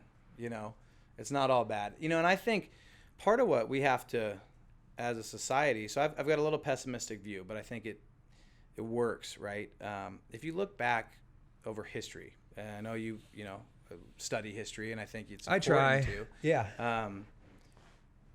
I kind of have this deep-rooted belief that inherently man is evil. Humankind is evil, because that doesn't mean we all want to kill everyone, right? But it does mean that I think for most people, there's that deep seat. It's why communism doesn't work, right? Because the ones at the top that had the power corrupted the power. Can you define evil? I think inherently over history, it has always, it boils down to number one, people want to take care of themselves first. Is evil equal selfishness? Right. Sure. Right. Okay. In some capacity. Evil can equal selfishness. Power corrupts. Ultimate power corrupts ultimately, right? Yeah.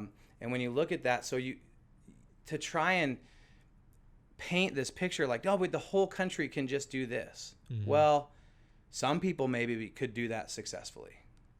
But in a numbers game, there is going to be evil in this group, and that evil will pop to the top somehow through manipulation, through smarts, through whatever it is, and wield that disposition of evil. Again, it doesn't mean Stalin or Hitler, they were pretty evil. Yeah. But it can rear itself in many ways, which with one person can corrupt the entire system. And it really that works for countries, it works for the world, it also works in business, in one company.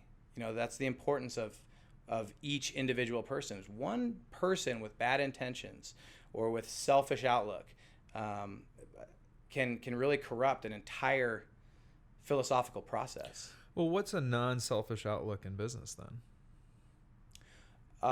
No, okay. So that, I think, I generalize selfishness as evil right there. And that's a mistake, right? Yeah. That didn't come across, because there has to be a little bit of selfishness. Selfishness isn't bad. I don't think it's right? bad at all. No. Who was it? I think we're all inherently selfish. Certainly. But is wanting to stay alive and take care of your kids before someone else's kids selfish? I don't know. It is, but it is by definition. I also don't think it's a bad thing. No. Me either. Because we are all programmed to do that. Right. even we were just talking about philanthropy. Mm-hmm. Why? I mean, let's pick on me for a second. Why am I deep down giving to any charity, not just a Guardian Group, but any? So you feel good about it? Yeah, exactly. That's selfish. That is selfish, right? But is that so bad? It's a less bad selfish, I guess, but it's still so I feel good about myself. Money makes me feel good, maybe. I don't know, whatever it's supposed to. Right.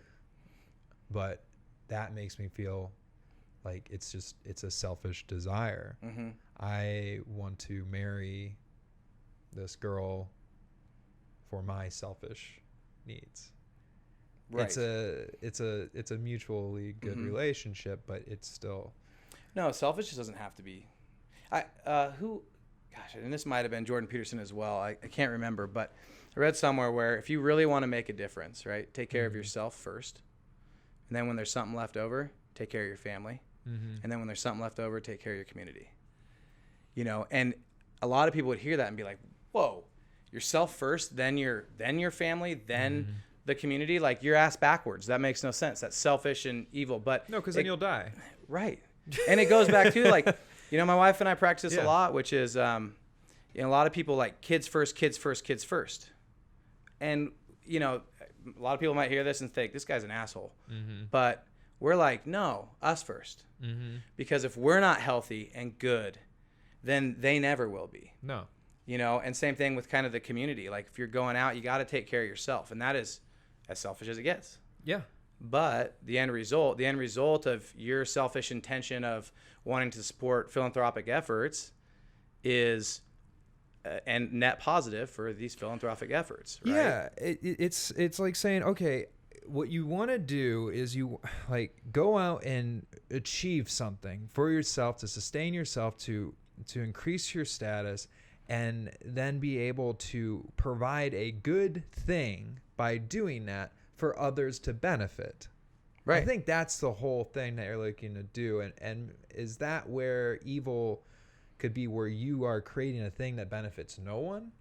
Maybe that could be more of Right. a thing of you, like you're just collecting money and nobody's benefiting but you. Like you can make something, a company that's profitable, and you're employing people and you are providing a good benefit and value to your customers.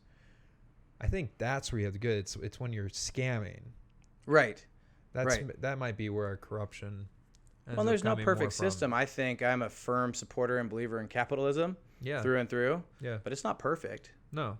You know, there are, and then I think you find yourself But what in is a utopia, really? I mean, we'll never know. yeah, I guess not in our lifetime at least. You know? Speaking of utopia and how we are supposed to be living in a dystopia right now. Thank Yeah, you, look at Chelsea. that. That's the chat. So it's per 1,000 life births, and in 1915 we were up there at 100. So 10% of kids would, I think this is most likely this chart is infant mortality before the age of most likely 5.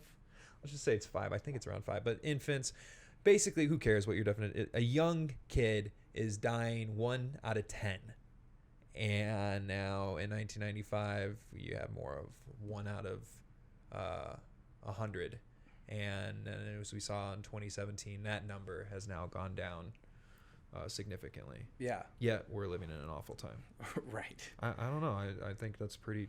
That graph is amazing. Like that was just 100 years ago. Mm-hmm. Well, you think, so everything we do in life is cyclical. Mm-hmm.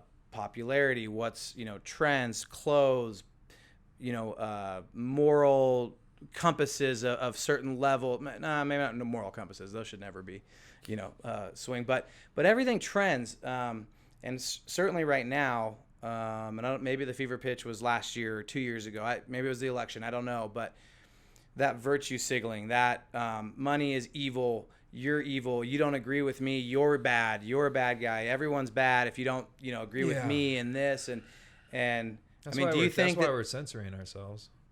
that is exactly why? It's exactly why we're censoring We've ourselves. been censoring ourselves during this entire podcast. There's things that we won't say that I know that. It's valid. Yep. Yeah, maybe you. But Yeah. But does that cycle? Freedom of speech has gone. Does it cycle? I don't know. So by cycle, you mean Like, do we get back to where now all of a sudden it's the popular thing to do is chase your dreams, try and make some money, try and, believe in your individual rights and be a little selfish and not worry about taking care of everyone first and take care of yourself first. Like, do we get back to when would that have been? Well, I don't think our country has ever seen a push towards socialism as much as it has right now, but I could be wrong about that. Maybe in the 60s. Right. Since probably the New Deal, that era. Yeah. But I think even you look at that, there's no doubt, and people, of course, use it today. That was the most successful socialist style welfare, change. But it was, you look at the necessity of it, right? Yeah, there's a big necessity, but also World War II had a lot to do with everything to do with it, out. I think, yeah. right? Yeah.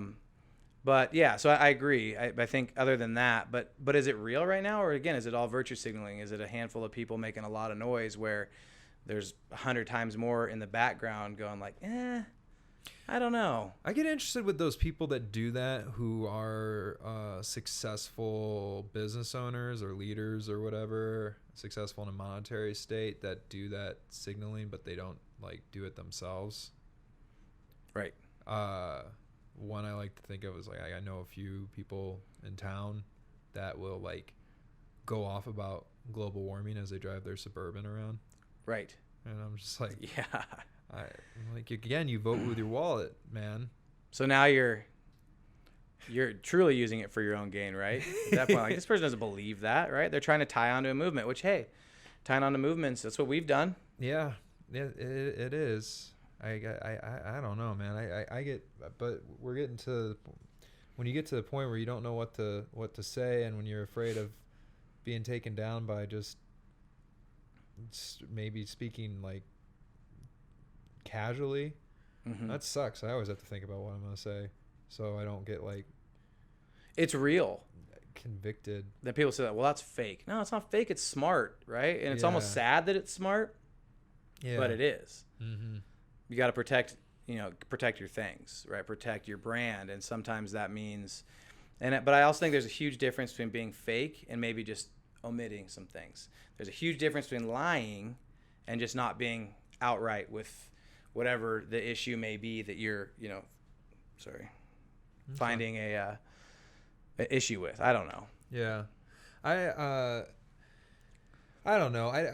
All this stuff is all these different changes and everything. I just wish I was this whole virtue signaling and the social justice warrior thing. I was actually pretty on board voting for Obama and wasn't for the conservatives and stuff like that until this whole thing just started going just really, a little bit off the rails. Yeah, and it's gone into you have to hate America now, and you're not cool if you have an American flag hung up. And I'm just what happened to just hey, this is where we live and we should respect it. Sort of thing. Disagree without hating each other. Yeah, and not only that, but we're not even talking. You can't have a conversation with somebody that thinks differently. We used to be able to have conversations about this stuff.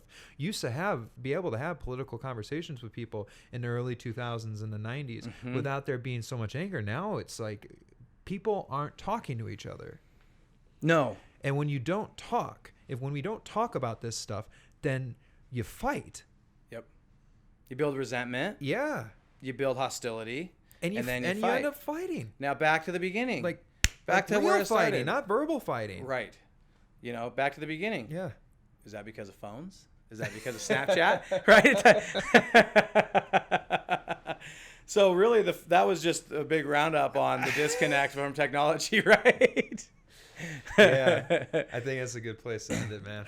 Perfect. Did I kill it, or I killed the conversation? No. I mean, we've been having a great. It's been a good 2 hours, but I mean, I guess I can do.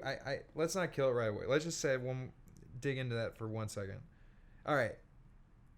Is the disconnect creating this ridiculous tension that we're seeing, where you literally flip between CNN and Fox News, and it's we're in two different countries? Yes, I think 100%. Because of what? Well, I think the biggest reason is you no longer have to be accountable. you can get away with anything, and you can find support for it. The furthest fringes of whatever it is, anything, you can find others now. We're so connected. Like echo chambers that you're referring to. Exactly. Yeah. You can start yelling down an echo for anything. Yeah. Not just and then you'll find people that agree with you. Right. Yeah.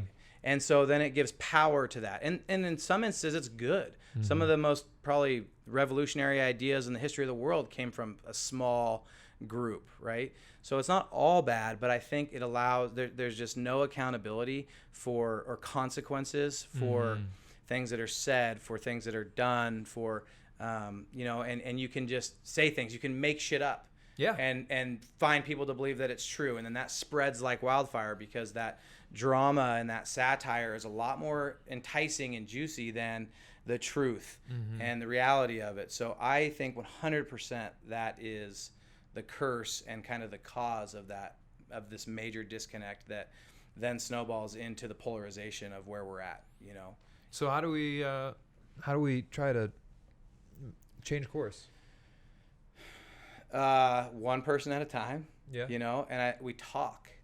That's this. This is great. And that's something that, again, one person at a time. But with everyone on my team, I have people on my team that don't believe in hunting, that don't believe in this, right? So we sit down and we talk. And I think they realize, like, oh, you're not such a bad guy because you want to make money. You're not such a bad guy because you want to give all yours away. There's, or because you hunt or you're a vegan or whatever it is. Like, oh, yeah, we're actually pretty similar. Yeah. I enjoy hanging out. I don't have to hate you. But online or behind a faceless meme or whatever, I have to hate you. And I can, because you can't look me in the eye and say, why? Yeah. Why do you hate me? I'm a good guy. I do a lot of good things. I'm a good husband and a good dad. Yeah. I take care of my employees. I care about these people. Why am I bad? Well, because you kill animals. Okay. Right? So did your grandfather. Right. Is he an awful person? Uh-huh. Or again, I go back to my one kind of polarizing issue that, but you know what I mean? I think that's a huge part of it. So that's the difficult thing, though. One person at a time. That's more profound than I think I even realized, but because I think that's what it will take. Problem that I've seen, and this is just recently, is when you get into these conversations, when you try to talk, people could get so worked up about it that I've seen just the whole thing just shut down and go to shambles. When you talk about like the big elephant in the room, and that being the current political state of the country, and it's just like crap. And I'm trying to talk, and I'm not saying this with everybody, but I've ran into this a few times. I'm like, well, what's the point of talking about it if they're not going to listen? Or like, if you're true, there's a lot of people. Okay, here's one thing. I predict Trump is going to be reelected. I agree. And I don't know if that's for better or for worse, but the amount of media attention he's getting again, and the fact that you have a ton of people that you are not supposed to be saying that you support him, but then when it comes time to actually do it, they do. And when you keep on oppressing him, you're making, when you make something where somebody can't come out and talk about it, then they won't. But that doesn't mean they're not going to believe that and take action with it. So if you want to change people's minds, if you want to have it so that Trump doesn't get elected, you need to talk to these people and not treat them like they're aliens. Right. You need to be like, let's have a conversation. And when you have actual conversation, you start talking, there will be anger behind it, but you're at least talking and you're not fighting. Because if you're not talking, it's just like a 2-year-old. Yeah. When you're talking to a 2-year-old, you say use your words. Why? Because he's using his fists if he can't talk. So use your words. Why are you upset? Why are you hitting everything? It's the same thing to adults. Yes. Now, right? No, it always is. Yeah. So when you say that those people, like, we don't even recognize, can't even talk, and you don't let them, then you're building up to something, and you're building up to in the case of, I really don't want him back in power, and no, you can't listen to him or even talk to him. They're crazy Trump supporter, MAGA wearing people. They don't have souls. Okay, they're gonna get more resentful, and they're gonna grow, and you're gonna have them go underground. That's what basically the liberal media have seen done, is they've had that go underground, and that's where. That's where they end up roots getting grow. forced. That's where roots grow. Exactly. Right? So and part of it, and I think this really transcends. I feel like I'm well, my dad, right? I've become my dad. Well, kids these days, but one of the things we see that I have experienced a lot, and it's not just with kids. It's just the younger generation. It's kind of making its way around, but it's two things, right? So say you do get someone to the table to have a conversation.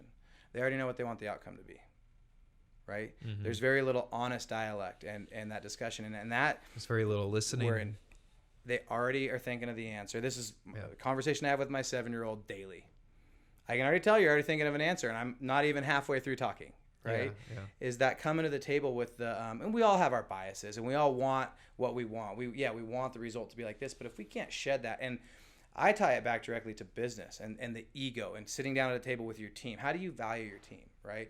Mm-hmm. Do you value their input? Do you sit down? Do you listen to their contributions? Or do you just go through the rigmarole so they think you're listening? And you already know what you want the outcome to be. You already know the solution you're going to pursue or whatever it is. It's full circle with life and politics and the current society. I think this is a really good business tip. What's your best tips for active listening? How can you prove to somebody that you're listening to them? Well, I think engagement, right? Engagement. Of course, if you read, they're going to say, okay, say back what they say, respond with, the last half of their sentence. Okay. They say, hey, I want to pursue this avenue. You say, okay, you want to pursue that avenue. Okay. Tell me more. Right. Sure. Those are verbal cues. It's a good part, verbal cue. It is, and they're powerful. Eye contact, being engaged, not being on your phone. Mm-hmm. Not like, no, I'm listening. I promise. I can hear you. Yeah, right. I mean, and we're all probably guilty of it. I know I do it at times. I've got this thing. There's no way you could comprehend both the things. I've got this thing with my team. They'll come into the office, and it's very open. And they'll come into the office and, hey, blah blah blah, and I'll be finishing up email or whatever, and I'm very honest. I'll stop, close my computer, and say, okay, now I'm listening. Start over. Yeah. I didn't hear anything you just said. Yeah, right. Yeah. But I think the best way to show them you're listening is to value what they have to say, mm-hmm. and then take action from it. Now, and we say this all the time. In our organization, good ideas can come from anyone. Mm-hmm. I don't give a shit. It does not have to be mine. You don't have to be a manager. Good ideas are good ideas. I don't think I can't say a lot. That'd be unfair. But I don't know that that's necessarily common all over the place. I think there's a very ego-driven idea of decision-making. Like, why would we ask you, right? We're the polar opposite of that. We're asking everyone. If I want an idea for a marketing campaign, I'll send an email out to, we do email sometimes, to every manager in the company and say, hey, you guys have a staff meeting next week. Take this to the staff. We want some feedback. What do you like, this slogan or that slogan, mm-hmm. right? So taking those ideas, but just because, and I'm very clear about this, like, hey, just because you have an idea and I say, I don't like it or we're not going to do it, doesn't mean I don't want you to bring it to me. You just can't take it personal, right? But contribute. So, they believe you're listening when, of course, you're engaged. You make eye contact. You're responding. You're active. But I also think I've never seen people shine brighter than when an idea that they had, maybe they thought it was stupid, or I don't even want to say it, but and then bring it into action. And then what's a really good thing after they bring it into action, if it works, so recognize them. Give them the credit. Yeah. Give them the credit. And I find there's no better way to get a result that you want to have happen over and over again by taking the time to recognize it. Right. That's a flaw. That could be that inherent evil, right? Again, mm-hmm. It may seem like a little thing, but I think that kind of fits in there too, which is not giving credit where credit's due, or mm-hmm. or claiming it as your own. Well, yeah. I'm the boss. I pay you. That makes them all it's my IP, if you happen here, so... That bullshit. Well, that person also would be the same person that says it's your fault. Yes. Yeah. Not mine, yours. No. That's the exact same person. And they'll just blame them for stuff, and then they'll take the credit for it. Nobody wants to work for those people. Right. Why would you? I don't care how much money you're getting paid. Your self-worth just feels like nothing. What do you feel? I know we're getting past our limit probably, but do you think people are wired different? Oh, yeah. Have you ever been an employee? Yeah. How were you? Yeah. Let's see. Well, my first job was a junior mechanic, and I almost got fired, I did get fired. Yeah, I got fired. And then I was in high school, and then I was a telemarketer. It was my first job in high school, and then I was sales management for that telemarketing company in high school. You were doing telemarketing in high school? Yeah, I busted my leg 6 ways from Sunday, almost literally. And I was like in a wheelchair for like a year. Yeah, but that's pretty impressive. I mean, for a high school kid to be doing telemarketing, that's They not. were hiring. Yeah, but I Yeah. mean, that's setting the groundwork. Like, there's not many, younger, under whatever, 21, 23, that could like have the tenacity. Like, that's not an easy way to. Well, Cold calling, like reading scripts and fighting through, gatekeepers and. it was because I had to. It's kind of interesting. It's this company is a $250 million consulting firm at the time in Chicago when I lived there, and there was an ad in the paper, and I was looking for a desk job with my leg all screwed up, and it was just like business coordinator is what it said, and I was like, I don't know what that means, but okay. So I went to apply, and the recruiter sits me down and just shows me how much money I was going to be making. It's just like, you're going to be making 6 figures and all this stuff. One of those, yeah. Yeah, and I didn't know really any better, and I was just like, oh my God. And I went home and I told all my friends and family that you're looking at the next rich person. Like, this is going to be great. And then I go into the first day of training the next day, and I'm just in this big classroom with like literal crackheads. Yeah. Like literal people addicted to crack. And I'm like, oh shit. Bait and switch. Yeah, what just happened?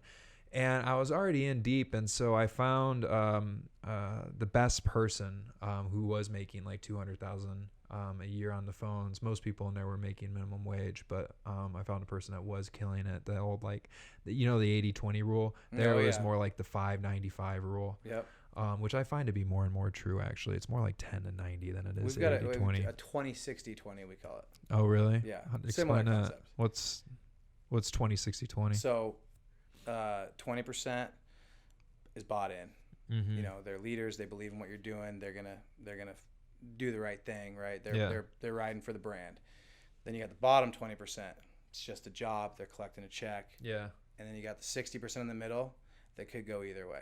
Oh. And it's up to us as a leader to decide which way they go. I like that one. It's more optimistic. There's a little bit of optimism in there. Yeah. Sorry to interrupt. Yeah. No, it's fine. So anyway, I learned from him. His name is Terrence Perkins, and should tag him on LinkedIn. He's definitely out there. And a couple of other people who just took me under a wing, and for I think it was 2 or 3 months, I just learned, because I was like, I already told everybody I was be making this money. Dude, I'm gonna look Teach like me an how, idiot. yeah, exactly. And I ended up doing it, and then I ended up I was cold calling business owners across the U.S. I learned how to make a lot of them cry, which was by here's another thing, just really quick, going into the negatives. I made a lot of business owners cry by having them realize that they were not seeing their daughter's soccer game or their boys' t-ball game. Like, oh, so do you have any kids? Yeah. Sarah and Timmy. How old's Sarah? Oh, Sarah's 6. How old's Timmy? Timmy's 4. Oh, they playing sports? Yeah, Sarah plays soccer. Timmy plays t-ball. Well, when was the last time you were at a soccer or t-ball game? I've had a few. I mean, we've had. That's cold. It's cold but true, you know. Cutthroat. Yeah. I mean, You're just pointing out what they. I'm just like, hey, because a lot of times, the majority of business owners, I don't know what the actual stats are on this, but luckily it's not. Because of this experience, I made sure this wasn't going to be me, even if that meant Mazama was going to be half as big as it was. Mm-hmm. But I was not going to be working 80 to 100-hour weeks, not even 70. I mean, a big one for me is like 55 sometimes. With habit, I've been doing a bit more because I'm doing 2 at once right now. But anyway, work-life dichotomy. Yeah. I mean, what's the point? And so there'd be so many. So then when the sales manager, and then back to your job, so I was a good employee there. What about in your adult life though? Well, I haven't been an employee. No. Yeah. Yeah, I went to college. I started a bike business. I started a fraternity. I then got into a venture on a company that turned out to be a pretty big failure here in Bend called C Coupon, but I learned a lot from it, including the value of Facebook marketing, which then launched this company. Right. So, everything happens for a reason. Like that year in that first venture was a dumpster fire at best. But man, I learned some valuable lessons, like be careful who you partner with.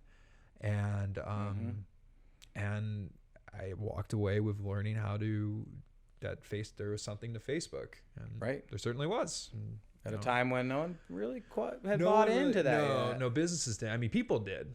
People were on it, but businesses were not really into it. And now Traditional media was holding on as tight as they could. No, it's not going to work. Yeah, the radio stations, because we started local, now we're national, actually international now. But when we started locally, that's all it was, me knocking on doors out of my room, and we started getting some traction, and the work was what I said would happen was happening. So we were getting more and more business, and radio stations and TV and newspaper and stuff like that, they weren't a big fan of me. No.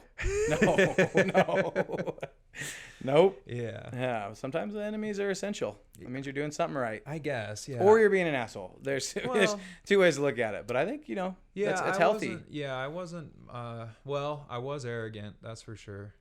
So maybe I was a bit of an asshole in those beginning days. I mean, the arrogance definitely was there, and the ego was out of whack, but at least I got that corrected. But anyway, so your question, was I ever, I guess not in my adult life, I never even was one. So the two types of people, that's where I was coming from. Right. I mean, there could be infinite types of people, but I guess I was like, what is your, are you talking about the... Well, I mean, kind of the wiring, right? Like, again, everyone thinks they want to be an entrepreneur, a CEO, this, that, or the other. But do you think anyone can do that? No. Well, I also think that not everybody wants to do it. Right. Yeah. Right. Oh, for sure. Yeah. I think that we think a lot of people want to do it because we're wired that way. But, I don't know. If I gave you the keys to this company and said run it, would you want to? I have no idea. No. No? Why not? I just don't want that type of responsibility on my life right now. Yeah, and so we think that because we're programmed that way, and so I thought this during the bike business I had in college. I thought on this little bike business I had going where we're refurbishing bikes, and I had a tech working in the garage making a ton of money for college kids. It was cool. But I was just like, he easily sees what I'm doing. He could just take this and run it himself. And I kind of had a fear of that. And then I was just like, you know what, I'm graduating and I'm leaving Oregon State, and I don't want to do the bike business anymore. I'm gonna move to Bend, try to make it there. And I said to the guy, I'm like, hey, here's the book of business, here's the clients, here's everything. I didn't ask for any money. Wasn't a You sell. can have it. I was like, you can have it. Yeah. And he said, I don't want it. I was like, what do you mean I don't want it? I'll go find it. I'll be a bike mechanic somewhere else. I was like, yeah, all the things. Just like, And I talked to one of my friends that's more of his way of thinking and Chelsea's way of thinking, and it was his way of thinking. One of my best friend Jesse, and he's just like, yeah, man, like not everybody wants to deal with all that stuff, dude. Like that sounds awful. Yeah. So we think this awfulness is great, but then we get yelled at if we sell it. How dare you? Yeah. How dare you? Yep. Yeah. How dare you care? Isn't that the truth? Yeah. But that's my opinion on the two. Yeah. types of I people. agree. I think the only downfall in that conversation is that it seems, again, on social media, looking at these things, is that there's like a sentiment or perception that if you don't strive for that, you're somehow lesser. You're somehow, that there's this like it's all or nothing. You got to do this or you're just settling. Yeah. And I think that is dangerous. I think it's vitriol. It's bullshit to somehow put that on people and almost put that pressure on people of, if this isn't what you're striving for, it's just because you're lazy, or it's just because you're settling for less, or you're scared of seeing what you're capable of, right? And that is so far from the truth that it really does. It frustrates me. I think that's part of the overall conversation as far as building expectations and, kids coming out of college or not going to college. Yeah. Right? Going to trade school or whatever it may be. I don't know. So I agree with you wholeheartedly. I just think that I don't like where the conversation is headed. Yeah. I mean, you could also have the conversation kind of head towards like, well, is that a negative product of capitalism? Or is it just guys capitalizing on that on social media, building their net worth by It could be playing a guilt card? It could be, but I mean, I think that like, like we said, not every system is perfect. And one thing with capitalism that I find to be a blemish on it is the feeling that a lot, not all, but a lot of people that play the game in any country feel that they're not good enough because they're supposed to be better. If they're poor, they're supposed to be middle class or upper class. Yep. And that's your fault that you're poor. And you're, like you were saying, that you're lazy thing. It's your fault you're that. But and I've started to research like Hinduism and India a little bit, like having 1 billion people in that small little country. And it's a completely different way of even just perceiving the world. Completely different. And so they have a caste system. And the caste system, we are taught, is bad because it's different. Right. And you can understand why it's bad, because it's just like when you're poor, and there's a lot of bad things there. And bad and good are perceptions. One bad thing of it, like what Shanu Sudara is doing, is that in the caste system, there are women that are born into prostitution. And you're born a prostitute, you're always a prostitute. That's awful. Okay. So where is it good though? It's good where if you're born poor, the people are not upset and depressed about it. They're like, this is what I was supposed to be. I was born on it's caste. all good. It's good. It's okay. I'm not a piece of shit for this. And that's a great way of having a perception of life, instead of thinking like, look at the failure you are. You've been poor and people try. A lot of people, it's not from a lack of trying. And it's just like like you said, lightning in a bottle. Sometimes that doesn't happen for people. Whatever the case is, I mean, things kind of falling apart. So it's just kind of fascinating to see different areas. But, at the same time, capitalism provides a pretty good game to get to like really come up in the world. But at the same time, if you don't have your head on straight, when's it enough? That's a really good question. Yeah. In fact, I found the answer to that question. I found myself questioning my answer to that question dramatically, especially in the last couple of years. Yeah. But then it gets into Was that because you had the sale and you had, well, and you're like, well, why am I starting? A little bit, Yeah. not necessarily why am I starting, but because I know why I'm starting, because I believe in what we're doing, passionate about it, and I'd be bored shit without it. Right? Yeah. It's going to be something. But at what point, everything we do is a trade-off. Every decision we make, we're trading something for something else. Every minute we spend doing something is a trade-off. We're not doing something else. Of course, now with a young family, I'm looking at it as, okay, 3 kids, a wife. Like, what's the point? Well, I want to leave them. I want to leave them the world, right? But in a grim exercise, I'm redoing my estate and will and stuff like that. And as I'm doing that, I'm like, well, I don't want to just hand them a bunch of money. That'll ruin them. Okay, so what's the point? Like, when is enough enough? What are we when do we stop trading? When can we buy more time? Well, we can't. So are we chasing legacy? Is it ego? Where do we get to the point like, okay, we can live like this for the rest of our lives without it? But I, even if that number was an attainable number for me and I reached it, I'm not going to stop. No. Well, I don't have the answer for this either, because I've been going through this in my head as well. Basically what you just said was just an echo of my thoughts over the past year. I've changed my mentality from like make the $1 billion company to do the right thing and take care of your people. But we're doing it while growing.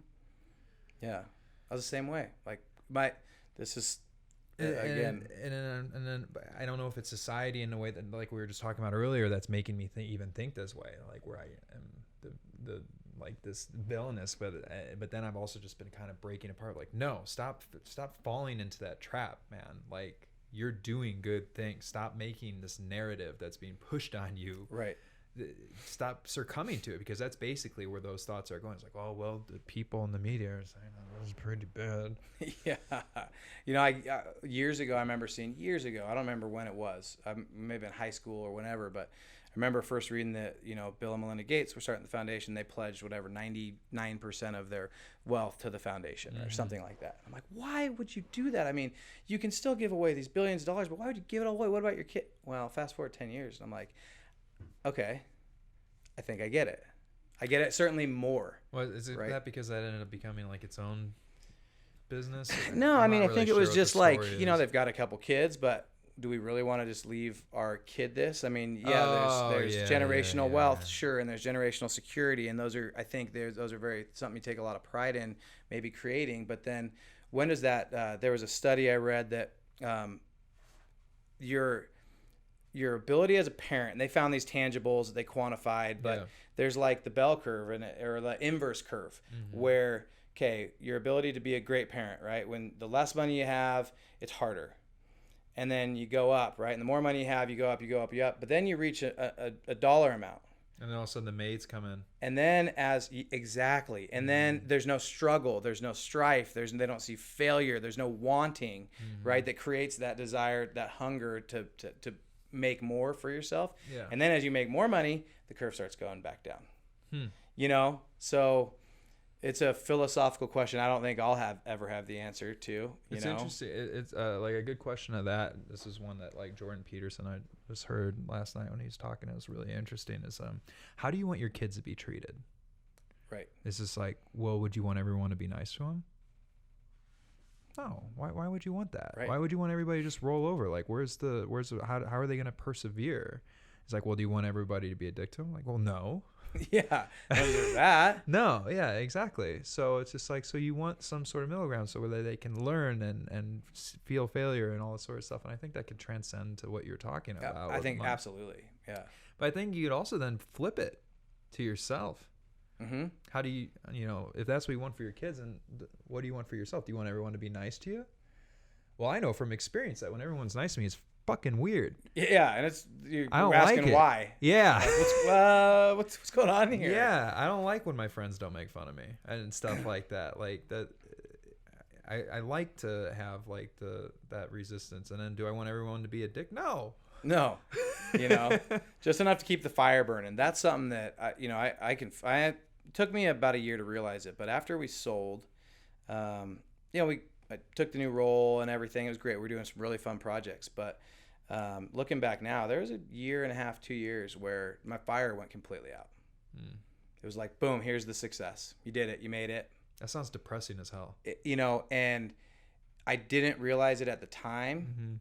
I did eventually, and that's what kind of brought me out of it. But it was, I think, and not to paint a grim picture, I had a great life. Family was great. Everything was good. But even after, a year maybe, my wife's kind of like, hey, what's going on? Something. Why are you sad, or is it sad, or what is it? Finding that money And is not the key. that was the and this isn't the money can't buy happiness. I mean, it can and it can't. I think we probably agree on that in some instances, but the fire went out. Yeah. It squashed it instead of it igniting it. And then after her, it was really her conversation with me kind of bringing me to the table, being like, hey, this is bullshit. This isn't you. Mm-hmm. And I kind of had to do some reflecting and see that and see what it was. Then it reignited. It did. And then here we are. And that was a year? It was probably a year and a half that, it kind of took me So what did you do? During that time frame? Yeah. This might sound derogatory based on it, but I clocked in, I clocked out. I lost that kind of fire, that edge that led me to want more, not necessarily more money, but just keep creating, keep building. Everything we had done for so long as a company, it just kind of disappeared. And I got very complacent. I think complacency that's probably the best way. I got complacent. And then as a result of that, my spirit kind of dwindled because I was complacent. I was good. Yeah. Pulling shifts day to day. It's all good. That's what I find that I strive for is actually, like you were saying, building. It's like, I want to build something. So I'll be on vacation for if I'm on vacation for a couple of weeks, it's typically around like day 8 or 9 where I'm like, all right, this is cool, but I'm ready to build stuff again. Win. Yeah. Small victories. Yeah. And I don't drink anymore, but these pina coladas and all that stuff, it was fun, but I don't know. I don't know what it is, but this thing in my head just starts going, all right, you're done here. It's time to get back to work. So with this mindset, you think 500 years ago, would we be building businesses, or would we be warriors? 1,000 years ago, same mindset. How's that translate in past? That's a great question. What do you think? I think it's warriors. I think it's that fighting spirit, but we don't need, now we do need warriors today, right? But they're a different breed, right? And I would never compare what we're doing with our modern day. 1,000 years ago, there were businesses still. I know, and I think that there's that. Are you talking about in the absence of business? I think it's the fighting spirit, because I think what you just said, I think is building, but building successfully is winning. Mm-hmm. And I think that's that. And back then, I'm sure it was in business as well. But I think it's that fighting spirit, that fighting spirit. And it can come out. It needed to come out in different ways 1,000 years ago. But I don't know. I feel like in today, that kind of desire to win, not necessarily a desire to make more money, to buy jets, that thing, right? That's not the desire. People like you with the desire to build. Because I think back then the class system was so, of course, we still have one today. Back then it was so dramatic that I think it was all about a seat at the table and just having money. Yeah. There was not everyone, I wasn't there, but very little like building and building blocks. And I think to people like you, and I think of myself that way now, is those small victories. That's just that fighting spirit. We got to be fighting. Yeah. Well, I guess that is an addiction. I don't know if I'd be, perhaps I could see as a warrior or a politician or something like that. There's times that like, I don't care. I'm going down this road. I said, there's times I've done like psilocybin. Oh, you don't have to hide from that anymore. Yeah, right. Well, I don't hide from my team members that like I think it's a great way to unlock your like ideas and potential. I've come up with a lot of really good business ideas to this day that were unlocked due to psilocybin. Steve Jobs was on LSD when he came up with the iPad. Right. So come on, what more do you need? Yeah, exactly. But I have felt because you get I enjoy to do it in the middle of the wilderness, in the mountains. I don't like to do it. I don't do it that often either. It sounds like every day. It's more like a very like it's Fridays. It's not every day. Yeah. Just days that end in Y. I come into the office tripping. It's great. But I'll go like deep out into the wilderness, and I'll be with good friends, and get very tribal. And sometimes does turn into a warrior thing. I'm not fighting anyone. No, we're just like we're on this mission to climb a mountain. We've climbed freaking mountains on mushrooms, and it was amazing. And we come back like really well bonded, and different ideas, different understandings of relationships with your family.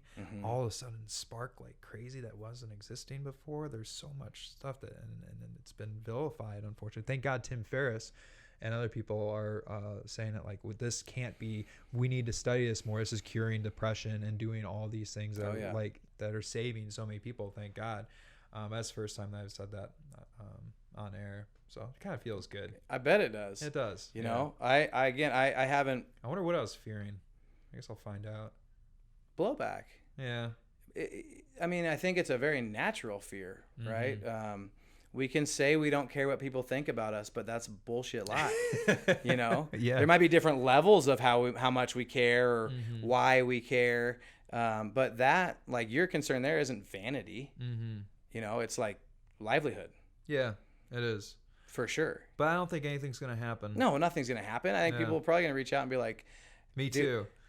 Growing Roots, the underground voices, right? Yeah, us too. And I think that's what's so great that Tim has done, and Rogan does, and Aubrey Marcus, like that whole it's a very hot crew right now advocating for this new idea. And what I like about it is like, what do we have to lose? Nothing. Why wouldn't we explore this? What do we have to lose? You really don't have any. We're not dealing with an addictive thing. Like for people that might be really against it, one thing that they probably have in common with each other is they've never tried it. So we're back to that. Yep. But I have never heard of somebody addicted to psilocybin. No, I don't think. I've heard of people going. I don't think it. I've never been like, what I want this weekend. I want some mushrooms. I'm not I need it. Yeah. It's just like, it has to be perfect. I'll be like, yeah, okay, we're going to Yosemite. All right. Yeah. Once a summer type thing. Like, okay, and and then you're done, and there's no addictive qualities to it. If anything, you just feel like refreshed and alive, and you have all these new concepts. But just make sure people don't drive on them. I don't know, like anything else. Be safe. Else. I mean, but yeah, it turns out that humans are actually pretty smart when it comes to that kind of stuff. Like they know not to do that. You can actually put we could put a lot more responsibility in humankind than we think we can. We can't really with alcohol, but well, and that's the same way with like the cannabis industry, right? Some of the loudest, most outgoing opposition to that. My first question is, do you drink? Oh yeah, I drink. Then you don't get to have an opinion. Then you don't get to say this is evil. Yeah. Now, if you sit there and say absolutely not, I don't drink. Okay, you're coming from a high horse that's a little more valid, and but have you ever tried it? Okay, we're into that, but all right, but there's this moral line, these like false moral lines that have been drawn in the sand at whatever time for whatever reason, and their tribe is on this side of the line or that side of the line, and the inability, or I guess unwillingness to have a conversation. Yeah, and why make it illegal? Because all it's gonna do is people are still gonna do it. And now you're not going to get tax money from it. Instead, you're going to spend tax money on locking these people up. Right. For like a flower that makes you eat a lot of Cheetos. Right. Come on, it's ridiculous. And I think that's something that we're starting. I mean, I'm really happy to see. I don't personally smoke recreationally because I get all paranoid on it, and it's just not fun for me. But I don't. I know a lot of people that. How about personal liberty? Personal freedoms. Yeah. And yeah, like I said, the people that it does help. And like with psilocybin, well, do you like people being addicted to opioids? No. Okay. Well, psilocybin, ayahuasca have like a 90% recovery rate as opposed to a single-digit recovery rate with rehab. Traditional rehab. Yeah. I don't use them. I have very, very limited experience along those lines, but I know a lot of people that have had crazy success. Mm-hmm. So it's like, who am I to say? Again, I don't have the personal experience. Who am I to argue with what's going on? Yeah, it's the same thing being like, okay, you guys can get married, you two men, but you can't do psilocybin. What? Right. Why is it that people can do one thing but then not another? I mean, you obviously have to draw a line somewhere. Murder, I think we all get on a line that's a bad thing. I think we can all agree on that. Yeah. I mean, stealing, I think we get a line on that. But when it comes to just like something that ends up expanding somebody's mind and they want to go on their own journey and have a thing, and if somebody wants to go on their own journey and be with a man, and then somebody wants to go on their own journey and be with a woman, then they should be allowed to go ahead and do that. And I shouldn't have to be worried about saying that. What is that meme that goes around? Like, I just want to be able to sit on my porch holding my gun and smoking weed with my neighbor gentleman who just got married, or so, like, why can't we just do that? Leave me alone, leave everyone alone. I'm not hurting anybody. That's true. Everyone's trying to be a good person. Well, that's the problem. Not everyone's trying to be a good person, but for the most part, though, I think so. They want to be. That's I know that I don't need to hate them because they feel differently about it than I do. I know that for a damn fact, right? Yeah. I don't know. It's interesting, and then it's interesting to then watch like all those type of politics then change Oregon from what it's been, mm-hmm. and it gets a little sad and heartbreaking, especially with businesses. This whole that $1 million tax that just got passed. Hey, that is brutal, dude. And I don't think anyone realizes the implication. No, I can say passed the sales tax. That's what happened.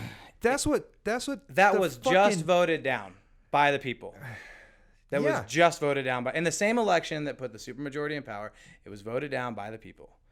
And then there's that common sentiment. Well, they're doing over $1 million in sales. They're rich. Let me tell you, if your business isn't doing $1 million in sales, that's a small business. Yeah. That's a small business that's barely scraping by for their owner to survive, let alone employees and team, right? For us, we're trying to create this, look, I just got my first 2 trademarks. I have the Official Fuel of Life trademarked. That was awesome. And then the Fast Food Revolution, right, is almost done.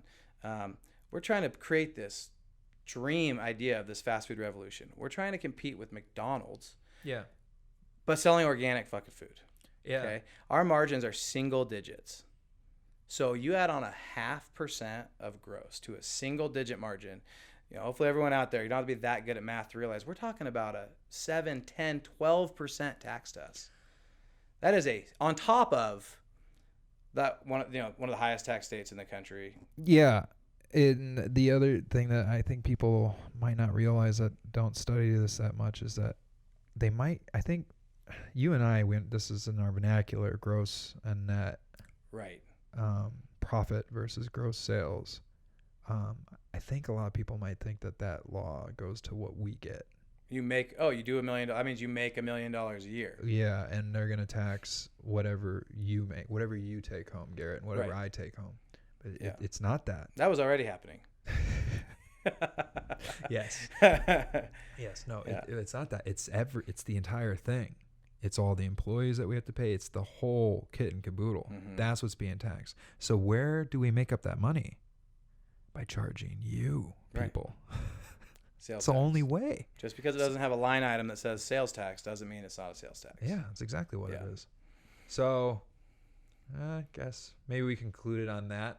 Come on, people. Let's pull that thing off so you don't have to pay as much research. I mean, if you're wondering why like food is getting more expensive and why grocery store stuff, everything is like gone up and everything like that, it's just like, well, I'm sorry, but you pass the sales tax. You just don't see it.